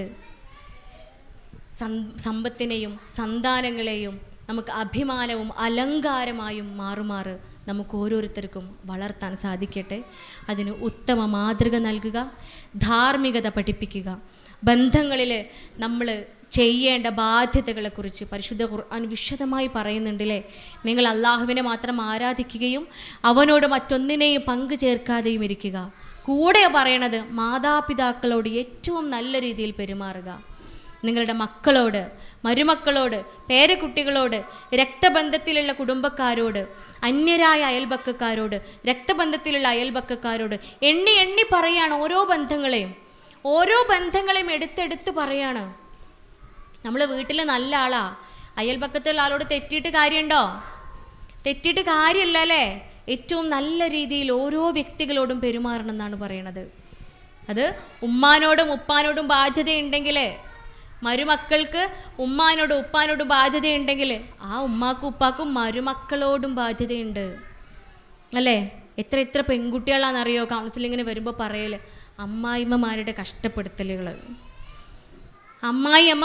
കഷ്ടപ്പെടുത്തലുകൾ, മക്കളുടെ സ്നേഹം പങ്കുവെച്ച് പോകുന്നതിൽ ഈ അമ്മായിമ്മമാർ കാണിക്കുന്ന സ്വാർത്ഥത ഉണ്ടല്ലോ. പലപ്പോഴും പല കേസുകളും കേട്ടിട്ട് ഞാൻ എൻ്റെ ഹസ്ബൻഡിൻ്റെ അടുത്ത് പോയി പറയലുണ്ട്, എനിക്ക് 3 ആൺകുട്ടികളാണ്, നാളെ ഇൻഷാ അള്ളാഹുവിൻ്റെ വിധി ഉണ്ടെങ്കിൽ എനിക്ക് 3 മരുമക്കൾ വരും. എൻ്റെ സ്വഭാവം ഇത്തരത്തിലുള്ള ദുഷിച്ച സ്വഭാവം ആവുന്നുണ്ടെന്ന് കാണുമ്പോൾ തന്നെ നിങ്ങൾ എന്നെ ഇവിടുന്ന് മാറ്റണം കേട്ടോ എന്ന് ഞാൻ പറയലുണ്ട്. നമുക്ക് പറയാൻ പറ്റൂലല്ലോ, സ്വഭാവം ഭ്രാന്തായി കഴിഞ്ഞാൽ നമ്മളെ സ്വഭാവം മാറൂലേ. പക്ഷെ ഭ്രാന്തൊന്നും ഇല്ലാത്ത, മാനസികമായി ഒരു അസുഖവും ഇല്ലാത്ത ഉമ്മമാരിങ്ങനെ പെരുമാറുമ്പോൾ നിങ്ങൾ ആലോചിച്ച് നോക്കി, യാതൊരു സ്വാതന്ത്ര്യം കൊടുക്കാതെ മരുമകളല്ലേ. പക്ഷെ ആ ഉമ്മാക്കന്നെ പെൺകുട്ടിയുണ്ട്. പെൺകുട്ടി വരുമ്പോൾ ഉമ്മാൻ്റെ സ്വഭാവവും തേനൊക്കെ ഒഴുകണത് കാണുമ്പോഴത്തേന് മരുമോൾ അന്തം വിടാണ്. ഒരു കഥയുണ്ട്. ഒരു പെൺകുട്ടി ഉമ്മാക്ക് വിളിച്ച് പറയാണ്, ഭയങ്കര കരച്ചിലാണ് മോള് കരഞ്ഞിട്ട് ഉമ്മാനെ വിളിക്കുകയാണ്. അപ്പോൾ ഉമ്മ ഫോൺ അറ്റൻഡ് ചെയ്ത്, എന്തിനാ ഉമ്മാൻ്റെ കുട്ടി കരയണേ? കല്യാണം കഴിഞ്ഞിട്ട് കുറച്ചായിട്ടേ ഉള്ളൂ. ഉമ്മ, ഞാൻ ഇന്ന് സാമ്പാർ ഉണ്ടാക്കി വീട്ടിൽ. സാമ്പാർ ഉണ്ടാക്കിയത് യൂട്യൂബ് നോക്കിയിട്ടാണ് ഉണ്ടാക്കിയത്. മോള് പഠിക്കണ കാരണം അടുക്കളയിലൊന്നും വലിയ പരിചയമില്ല മുപ്പത്തിയർക്ക്. അപ്പോൾ യൂട്യൂബൊക്കെ നോക്കി സാമ്പാർ ഉണ്ടാക്കി. അങ്ങനെ സാമ്പാർ ഉമ്മാക്ക് വിളമ്പി കൊടുത്തപ്പോൾ ഉമ്മ പറയാണ്, ഇതെന്താണ്, കാടിയാണോ? ആ തൊടുവക്ക് കൊണ്ടുപോയി കളഞ്ഞളാ നിൻ്റെ അടുത്ത് പറഞ്ഞു. എനിക്ക് ഭയങ്കര സങ്കടാവും ഉമ്മച്ചിയെന്ന് പറഞ്ഞ് കരയാണ്. അങ്ങനെ കരഞ്ഞ് അവൾ ഉമ്മാനെ ഫോൺ ചെയ്യുന്നതിൻ്റെ ഇടയിൽ അവൾ ശ്രദ്ധിക്കുക, ഈ പറഞ്ഞ അമ്മായിമ്മ ടേബിളിൽ ഇരുന്നിട്ട് ഉമ്മാൻ്റെ ഫോണിലേക്ക് ഒരു കോൾ വരുന്നുണ്ട്. കോൾ അറ്റൻഡ് ചെയ്തപ്പോൾ ഉമ്മാൻ്റെ മോളാ, നാത്തൂനെ. ബന്ധം മനസ്സിലായില്ല നിങ്ങൾക്ക്? ഈ അമ്മായിമാൻ്റെ മോളാണ് വിളിക്കണത്. ഓളും കെട്ടിച്ചു കൊടുത്തുന്നാണ് വിളിച്ചിട്ട് ഓൾ എന്താ പറയണതെന്നറിയോ? ഉമ്മാ കരഞ്ഞിട്ടാ പറയണത്, ഞാനിന്ന് പാൽച്ചായ ഉണ്ടാക്കിയിട്ട് എൻ്റെ ഭർത്താവിൻ്റെ ഉപ്പാക്ക് കൊടുത്തപ്പോൾ ഞാൻ ജീവിതത്തിൽ ഇതുവരെ ഇത്രയും ടേസ്റ്റ് ഇല്ലാത്തൊരു ചായ കുടിച്ചിട്ടില്ല, എന്നെ കുടിച്ചലാന്ന് പറഞ്ഞിട്ട് എൻ്റെ അടുത്തേക്ക് തന്നു. ഉമ്മാക്ക് കൊണ്ടുപോയി കൊടുത്തപ്പോൾ ഉമ്മയും പറഞ്ഞു, ഉപ്പാക്ക് മേൽ ഈ ചായ ഉണ്ടാക്കി കൊടുക്കരുത് എന്ന് എൻ്റെ അടുത്ത് എന്നെ ചീത്ത പറഞ്ഞു. ഉമ്മച്ചിയെ ഞാൻ എന്താ ചെയ്യുക? അപ്പോൾ ഈ ഉമ്മ പറയുക, ഇവിടുന്ന് ഉമ്മ പറയണതല്ല ഓള് കേൾക്കണത്. ഉമ്മ പറയാം, എന്ത് മാതാപിതാക്കളാണ് ഓല് രണ്ടാളും. എൻ്റെ കുട്ടി ഇത്രയും കാലം പഠിക്കല്ലായിരുന്നോ? ഓള് PhD ചെയ്യുന്നു ഡൽഹി യൂണിവേഴ്സിറ്റിയിൽ. ഓക്ക് ചായ ഉണ്ടാക്കാൻ അറിയോ? ഓൾ ഇതുവരെ ചായ ഉണ്ടാക്കിയിട്ടില്ല. എൻ്റെ കുട്ടി ആദ്യമായിട്ട് ചായ ഉണ്ടാക്കി കൊടുത്തിട്ട് ഇങ്ങനെയാണ് ഒരു ഉമ്മയും ഉപ്പയും പെരുമാറേണ്ടതെന്ന് കസേര എണീറ്റിട്ട് ഘോരം പ്രസംഗിക്കുകയാണ് ആ ഉമ്മ. ഈ കുട്ടി അകത്തിരുന്നിട്ട് അന്തം വിട്ട് നിൽക്കുക. ഒരു വീട്ടിൽ 2 ചോറ് അല്ലേ? എനിക്കറിയാം നാളെ ഒരു പക്ഷേ ഈ വീഡിയോ ഒക്കെ പുറത്ത് വരുമായിരിക്കും. ഇത് കേൾക്കാൻ വേണ്ടിയിട്ട് തന്നെയാണ് ഞാൻ പറയണത്. ഓരോ ദിവസവും 2-3 കേസുകൾ എൻ്റെ അടുത്ത് വരാറുണ്ട് മരുമക്കൾ. ഞാൻ എൻ്റെ എല്ലാ ക്ലാസ്സുകളിലും ഉമ്മാനോടും ഉപ്പാനോടുള്ള ബാധ്യതകൾ പറയാത്തൊരു ക്ലാസ്സും ഉണ്ടാവാറില്ല. അത്രയേറെ നമ്മൾ അവരെ സ്നേഹിക്കണം. അത്രയേറെ നമ്മളെ ഇങ്ങോട്ട് എങ്ങനെയൊക്കെ എന്തെല്ലാമൊക്കെ ചെയ്താലും നമ്മൾ അവരെ സ്നേഹിക്കുക തന്നെയാണ് വേണ്ടത്. കാരണം അവരുടെ കാലിൻ്റെ അടിയിലാണ് സ്വർഗ്ഗമുള്ളത്. എൻ്റെ സ്വർഗ്ഗം എൻ്റെ ഉമ്മയും ഉപ്പയും തന്നെയാണ്. പക്ഷേ മാറേണ്ടതില്ലേ? അവരും നാളെ ചോദ്യം ചെയ്യപ്പെടൂലേ? ഞാൻ ആദ്യം പറഞ്ഞു വെച്ചത് അതാ, 2 കൂട്ടരെ കാരുണ്യം കൊണ്ട് നോക്കുക പോലും ചെയ്യില്ല. അതിൽ ഒന്നാമത്തെ കൂട്ടര് മക്കളെ ഉപേക്ഷിക്കുന്നവരാണെങ്കിൽ രണ്ടാമത്തവരാരാ? ഒന്നാമത്തെ കൂട്ടര് പറയണത് ആരാണ്? മക്കളെ ഉപേക്ഷിക്കുന്നവരാണ്. മരുമകളെ പ്രസവിച്ചിട്ടില്ല എന്നേ ഉള്ളൂ. പക്ഷേ നമ്മളെ മലപ്പുറം ഈ ഭാഗത്ത് നമ്മളെ വീട്ടിലല്ലല്ലോ താമസിക്കുക അല്ലേ? കണ്ണൂരുള്ളവർ ഈ കേസുമായിട്ട് വരലില്ല കേട്ടോ. കണ്ണൂരിൽ നിന്ന് ഇത്തരം കേസുകൾ വരാറേ ഇല്ല. അതെന്തുകൊണ്ടാണ് വരാത്തെ? കണ്ണൂരിൽ കല്യാണം കഴിഞ്ഞാലും ഓല വരയിൽ തന്നെ നിൽക്കുക അല്ലേ? ഇത് രസമായിക്കാരല്ലേ? രസമായിട്ട് നിങ്ങൾക്ക് തോന്നണേ? അല്ലല്ലോ, നമുക്കത് ഉൾക്കൊള്ളാൻ കഴിയില്ല അല്ലേ? കല്യാണം കഴിഞ്ഞാൽ പിന്നെ ഭർത്താവിൻ്റെ വീടാണ് നമ്മുടെ സ്വർഗം. ഖുർആൻ അതാ പറയണത്. നിങ്ങളെ സ്ത്രീകൾക്ക് ഭർതൃഗൃഹത്തിലെ എന്താന്നാ പറഞ്ഞത്? ഞാൻ ആദ്യം പറഞ്ഞു വെച്ചു, ഭർതൃഗൃഹത്തിലെ അധിപയാണ്, റാണിയാണ്. അപ്പം നമ്മളവിടുത്തെ റാണികളാ. ഈ റാണികളായി നമ്മളെ വാഴ്ത്തേണ്ടത് ആരും കൂടിയാണ്? നമ്മളെ മുകളിലുള്ള റാണിയില്ലേ, നമ്മളെ അമ്മായിമ്മ ഇല്ലേ, ആ ഉമ്മമാരാണ്. അത് ന്യായീകരണങ്ങൾ ഉണ്ടാവും. ഞാൻ അങ്ങനെയല്ലേ പഠിച്ചത്. ഒരിക്കലേ നോമ്പൊക്കെ കഴിഞ്ഞ് പെരുന്നാളൊക്കെ കഴിഞ്ഞ് ഒരു പെൺകുട്ടി, ഒരു മരുമോൾ എൻ്റെ അടുത്തേക്ക് വരികയാണ്. അപ്പോൾ അവൾക്ക് മുട്ടുവേദനയും ഊരവേദനയൊക്കെ ഉണ്ടായിരുന്നു. നമ്മൾ മരുന്നൊക്കെ കൊടുത്ത് തെറാപ്പിയൊക്കെ ചെയ്ത് കംപ്ലീറ്റ് ആയിട്ട് മാറിയതാ. അപ്പം ഞാൻ അത്ഭുതപ്പെട്ടു, ഇതൊക്കെ മാറിപ്പോയതാണല്ലോ, പിന്നെ എന്താ നീ വീണ്ടും മുട്ടുവേദന ഊരവേദനയൊക്കെ ആയിട്ട് വന്നതെന്ന് ചോദിച്ചപ്പോൾ അവൾ പറയാം, നോമ്പിൻ്റെ മുന്നേ അവളെ കല്യാണം കഴിഞ്ഞിട്ട് 18 വർഷമായിട്ടുണ്ട്. അവൾ വന്ന അന്ന് മുതൽ സ്റ്റോർ റൂമിൽ അട്ടത്ത് എന്നല്ല നമ്മൾ പറയാ, എന്താ റാക്കിൻ്റെ മുകളിലോ ഇല്ലേ, സ്റ്റോർ റൂമിൻ്റെ മുകളിൽ കുറേ പാത്രങ്ങളുണ്ടെന്ന്, ഫൈബറിൻ്റെ പാത്രങ്ങൾ. അന്ന് അവൾ 18 വർഷം മുമ്പ് വരുമ്പോഴേ ഈ പാത്രങ്ങളൊക്കെ പൊട്ടി വിള്ളലൊക്കെ വീണ് ബ്ലാക്ക് കളറൊക്കെ ആയ പാത്രങ്ങളാണ്. ഉപയോഗിക്കാറില്ല, അങ്ങനെ ഉപയോഗിക്കാൻ പറ്റൂല. അന്ന് മുതൽ എല്ലാ നോമ്പിൻ്റെ മുന്നും നനച്ചു കുളിക്ക് ഈ പാത്രങ്ങളൊക്കെ കൂടെ പുറത്തെടുത്ത് കഴുകി വൃത്തിയാക്കി ഉണക്കി വീണ്ടും അതിൻ്റെ മുകളിൽ തന്നെ വെക്കും.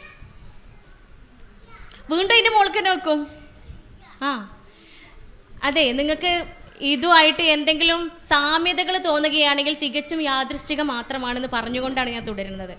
വീണ്ടും എന്ത് ചെയ്യും? ഇതൊക്കെ അതിൻ്റെ മുകളിൽ തന്നെ വെക്കും. 18 വർഷത്തിനിടക്ക് ഗസ്റ്റ് വന്നാൽ അത് എടുക്കാൻ പറ്റൂല. കാരണം അതിൽ വിള്ളലും മറ്റേ ഈ ബ്ലാക്ക് ഡോട്ട്സ് ഒക്കെ വന്നിട്ടുണ്ട്, എടുക്കാൻ പറ്റൂല. പക്ഷെ ഇതെന്ത് ചെയ്യണം? എല്ലാ നോമ്പിൻ്റെ മുന്നിൽ കഴുകി വൃത്തിയാക്കി ഉണക്കി തുടച്ചിട്ട് അതിൻ്റെ മുകളിൽ തന്നെ വെക്കണം. 18 വർഷം മുന്നേ അവള് വന്ന സമയത്ത് റാക്കിൻ്റെ മുകളിൽ ഒരു മൺകലം കണ്ടിട്ടുണ്ട്, ഒരു മൺകലം.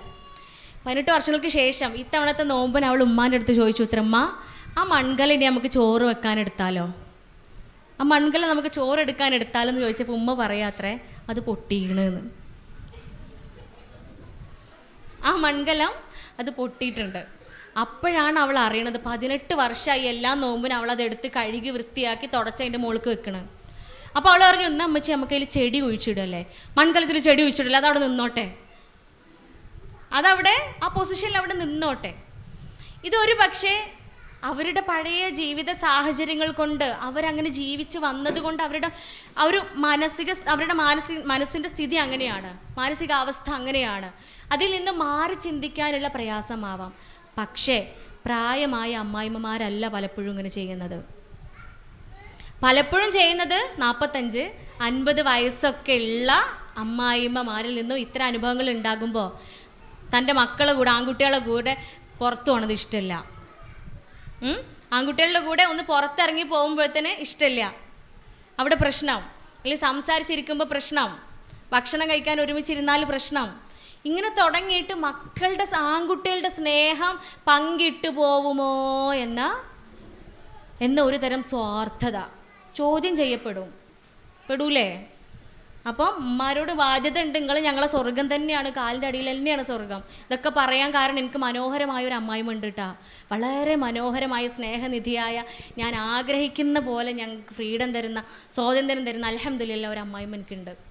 അതുകൊണ്ട് തന്നെ ആ മാധുര്യം അനുഭവിച്ചുകൊണ്ടാണ് ഞാനിത് പറയുന്നത്. വളരെ 100-ൽ 105 മാർക്കും കൊടുക്കാൻ പ്രാപ്തയായ ഒരു അമ്മായിമ്മ അൽഹംദുലില്ലാ എനിക്കുണ്ട്. അപ്പം അങ്ങനെ ആവണം എന്നുള്ളതാണ് ഞാനും ആഗ്രഹിക്കുന്നത്. എൻ്റെ മുന്നിൽ ഓരോ പെൺകുട്ടികൾ വന്ന് വിഷമം പറയുമ്പോൾ സങ്കടമാണ്. കൊടുക്കുന്ന സ്നേഹം, ആ സ്നേഹം തിരിച്ചിങ്ങോട്ടും കിട്ടണ്ടേ? മകളായിട്ട് കണ്ടുകൂടെ? പ്രസവിച്ചിട്ടില്ല എന്നല്ലേ ഉള്ളൂ. 16, 17, 18 വയസ്സ് വരെ മാത്രമാണ് അവരുടെ ഉമ്മാൻ്റെ ഉപ്പാൻ്റെ കൂടെ അവർ നിൽക്കുന്നത്. പിന്നെ എല്ലാം ഉപേക്ഷിച്ച് വരികയാണ് അല്ലേ, എല്ലാം ഒഴിവാക്കിയിട്ട് വരികയാണ് മറ്റൊരു വീട്ടിലേക്ക്. അവിടെ വരുമ്പോൾ തികച്ചും അന്യരാണ് എല്ലാവരും വരുന്ന സമയത്ത്. അല്ലേ? പിന്നെ ഒരുമിച്ചുള്ള ജീവിതമാണ് സ്നേഹം ഊഷ്മളമാക്കുന്നത്. ആരും തൻ്റെതല്ല. നിക്കാഹ് എന്ന് പറയുന്ന ഒരു കർമ്മത്തോട് കൂടിയിട്ട് ആ വീട്ടിലേക്ക് അങ്ങോട്ട് പോവുക. അപ്പം അവിടെ എൻ്റെ കുട്ടിയാണ് ട്ടോ എന്നുള്ള ചിന്തയാണ്. ഒരിക്കലും കല്യാണം കഴിഞ്ഞിട്ടേ പിറ്റേ ദിവസം 2 ദിവസം കഴിഞ്ഞ് രാവിലെ അയലോക്കത്തെ താത്ത ചോദിക്കാണ്, അല്ല മോളെ എങ്ങനെയുണ്ട് മരുവോള് പണിയൊക്കെ എടുക്കുമോ?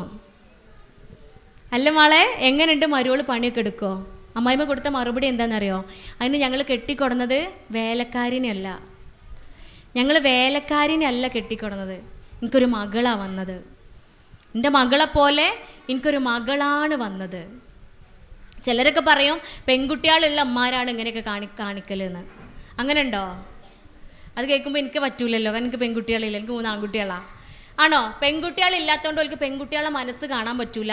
അതുകൊണ്ട് പെൺകുട്ടികളില്ലാത്ത അമ്മമാരാണ് ഇങ്ങനെ ചെയ്യുക. പെൺകുട്ടികളില്ലാത്ത അമ്മമാർക്ക് സ്നേഹം കൂടുകയല്ലേ ചെയ്യുക, അല്ലേ? കാരണം നമുക്ക് പെൺകുട്ടികളില്ലാതൊരു മാണിക്യ കല്യാണം കിട്ടുകയാണ്. എനിക്കറിയാം അങ്ങനത്തെ ഉമ്മമാരെ, എനിക്കറിയാം പെൺകുട്ടികളില്ലാത്ത മരുമക്കളെ പെൺകുട്ടികളായി വാഴ്ത്തുന്ന ഉമ്മമാരുണ്ട്. അതിൻ്റെ ഉള്ളിൽ നിന്ന് സ്നേഹം വരണം. ആ സ്നേഹം ഉണ്ടാകുമ്പോഴാണ് ആ സമാധാനം ഉണ്ടാവുള്ളൂ. അവിടെയൊക്കെ സമാധാനം ഉണ്ടാകുമ്പോഴാണ് നമ്മൾ അടുത്ത കണ്ണിയായ മക്കൾക്ക് ആ സ്നേഹം നമുക്ക് പകർന്നു കൊടുക്കാൻ പറ്റുള്ളൂ. വീട്ടിൽ ഉമ്മയും മരുമോളും തമ്മിൽ സ്നേഹം ഇല്ലാണ്ട് എങ്ങനെയാണ് കുട്ടികൾക്ക് നമ്മൾ സ്നേഹം പഠിപ്പിച്ചു കൊടുക്കുക? നമ്മളെ കണ്ടല്ലേ അവർ പഠിക്കുന്നത്, നമ്മളറിയാതെ എല്ലാം അവർ മനസ്സിലാക്കുന്നുണ്ട്. ഒരു മരുമോളുടെയും വല്യമ്മാൻ്റെയും പ്രശ്നം പറഞ്ഞത് മുഴുവൻ പേരക്കുട്ടിയാണ്. പേരക്കുട്ടി എനിക്ക് എക്സ്പ്ലെയിൻ ചെയ്ത് പറഞ്ഞത് മുഴുവൻ. ആലോചിച്ച് നോക്കും, മക്കൾ ഇതൊക്കെ കേൾക്കുന്നുണ്ട്, കാണുന്നുണ്ട്, അറിയുന്നുണ്ട്, പഠിക്കുന്നുണ്ട്. നാളെ അവരും അതുപോലെ ആവും. അവിടെ മുതൽ നമ്മൾ ശരിയാക്കണം. അപ്പോൾ ഓരോ ബന്ധങ്ങളും ഊഷ്മളമാക്കണം. ഓരോ ബന്ധങ്ങളിലും വിള്ളലുകളില്ലാതെ നമ്മൾ ഊട്ടി ഉറപ്പിക്കണം. അതാണ് ഇസ്ലാമിൻ്റെ മാതൃക. ഇൻഷാ അല്ലാഹ് കൺകുളിർമയേകുന്ന അലങ്കാരമായി മാറുന്ന മക്കളും കുടുംബവും നമ്മൾ ഓരോരുത്തർക്കും ഉണ്ടാവട്ടെ എന്ന് പ്രാർത്ഥിച്ചുകൊണ്ട്, ആത്മാർത്ഥമായി ആഗ്രഹിച്ചുകൊണ്ട്, വാഹിർ ദഅ്വാന അൽഹംദുലില്ലാഹി റബ്ബിൽ ആലമീൻ. അസ്സലാമു അലൈക്കും വറഹ്മത്തുള്ളാഹി വബറകാതുഹു. ഉമ്മൂമ്മ എഴുതിയ വരികൾ തന്നെയാണ്. ഉമ്മൂമ്മ എ ജമീല ടീച്ചർ ഇടവണ്ണ, അലവി മൗലവിയുടെ മകളാണ്. അവരെഴുതിയ വരികളാണ് ആലപിക്കുന്നത്.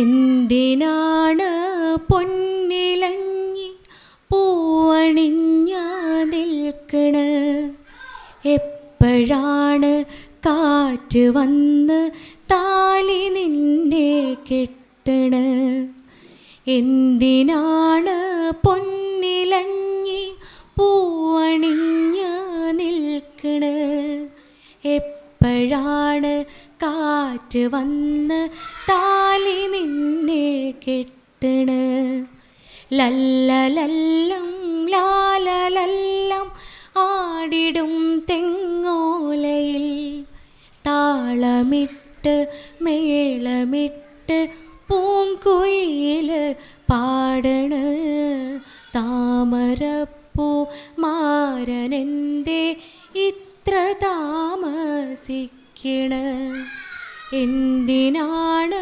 പൊന്നിലഞ്ഞി പൂവണിഞ്ഞ നിൽക്കണ, എപ്പോഴാണ് കാറ്റ് വന്ന് താലി നിന്നെ കെട്ടണ. ജസാക്കല്ലാഹ്.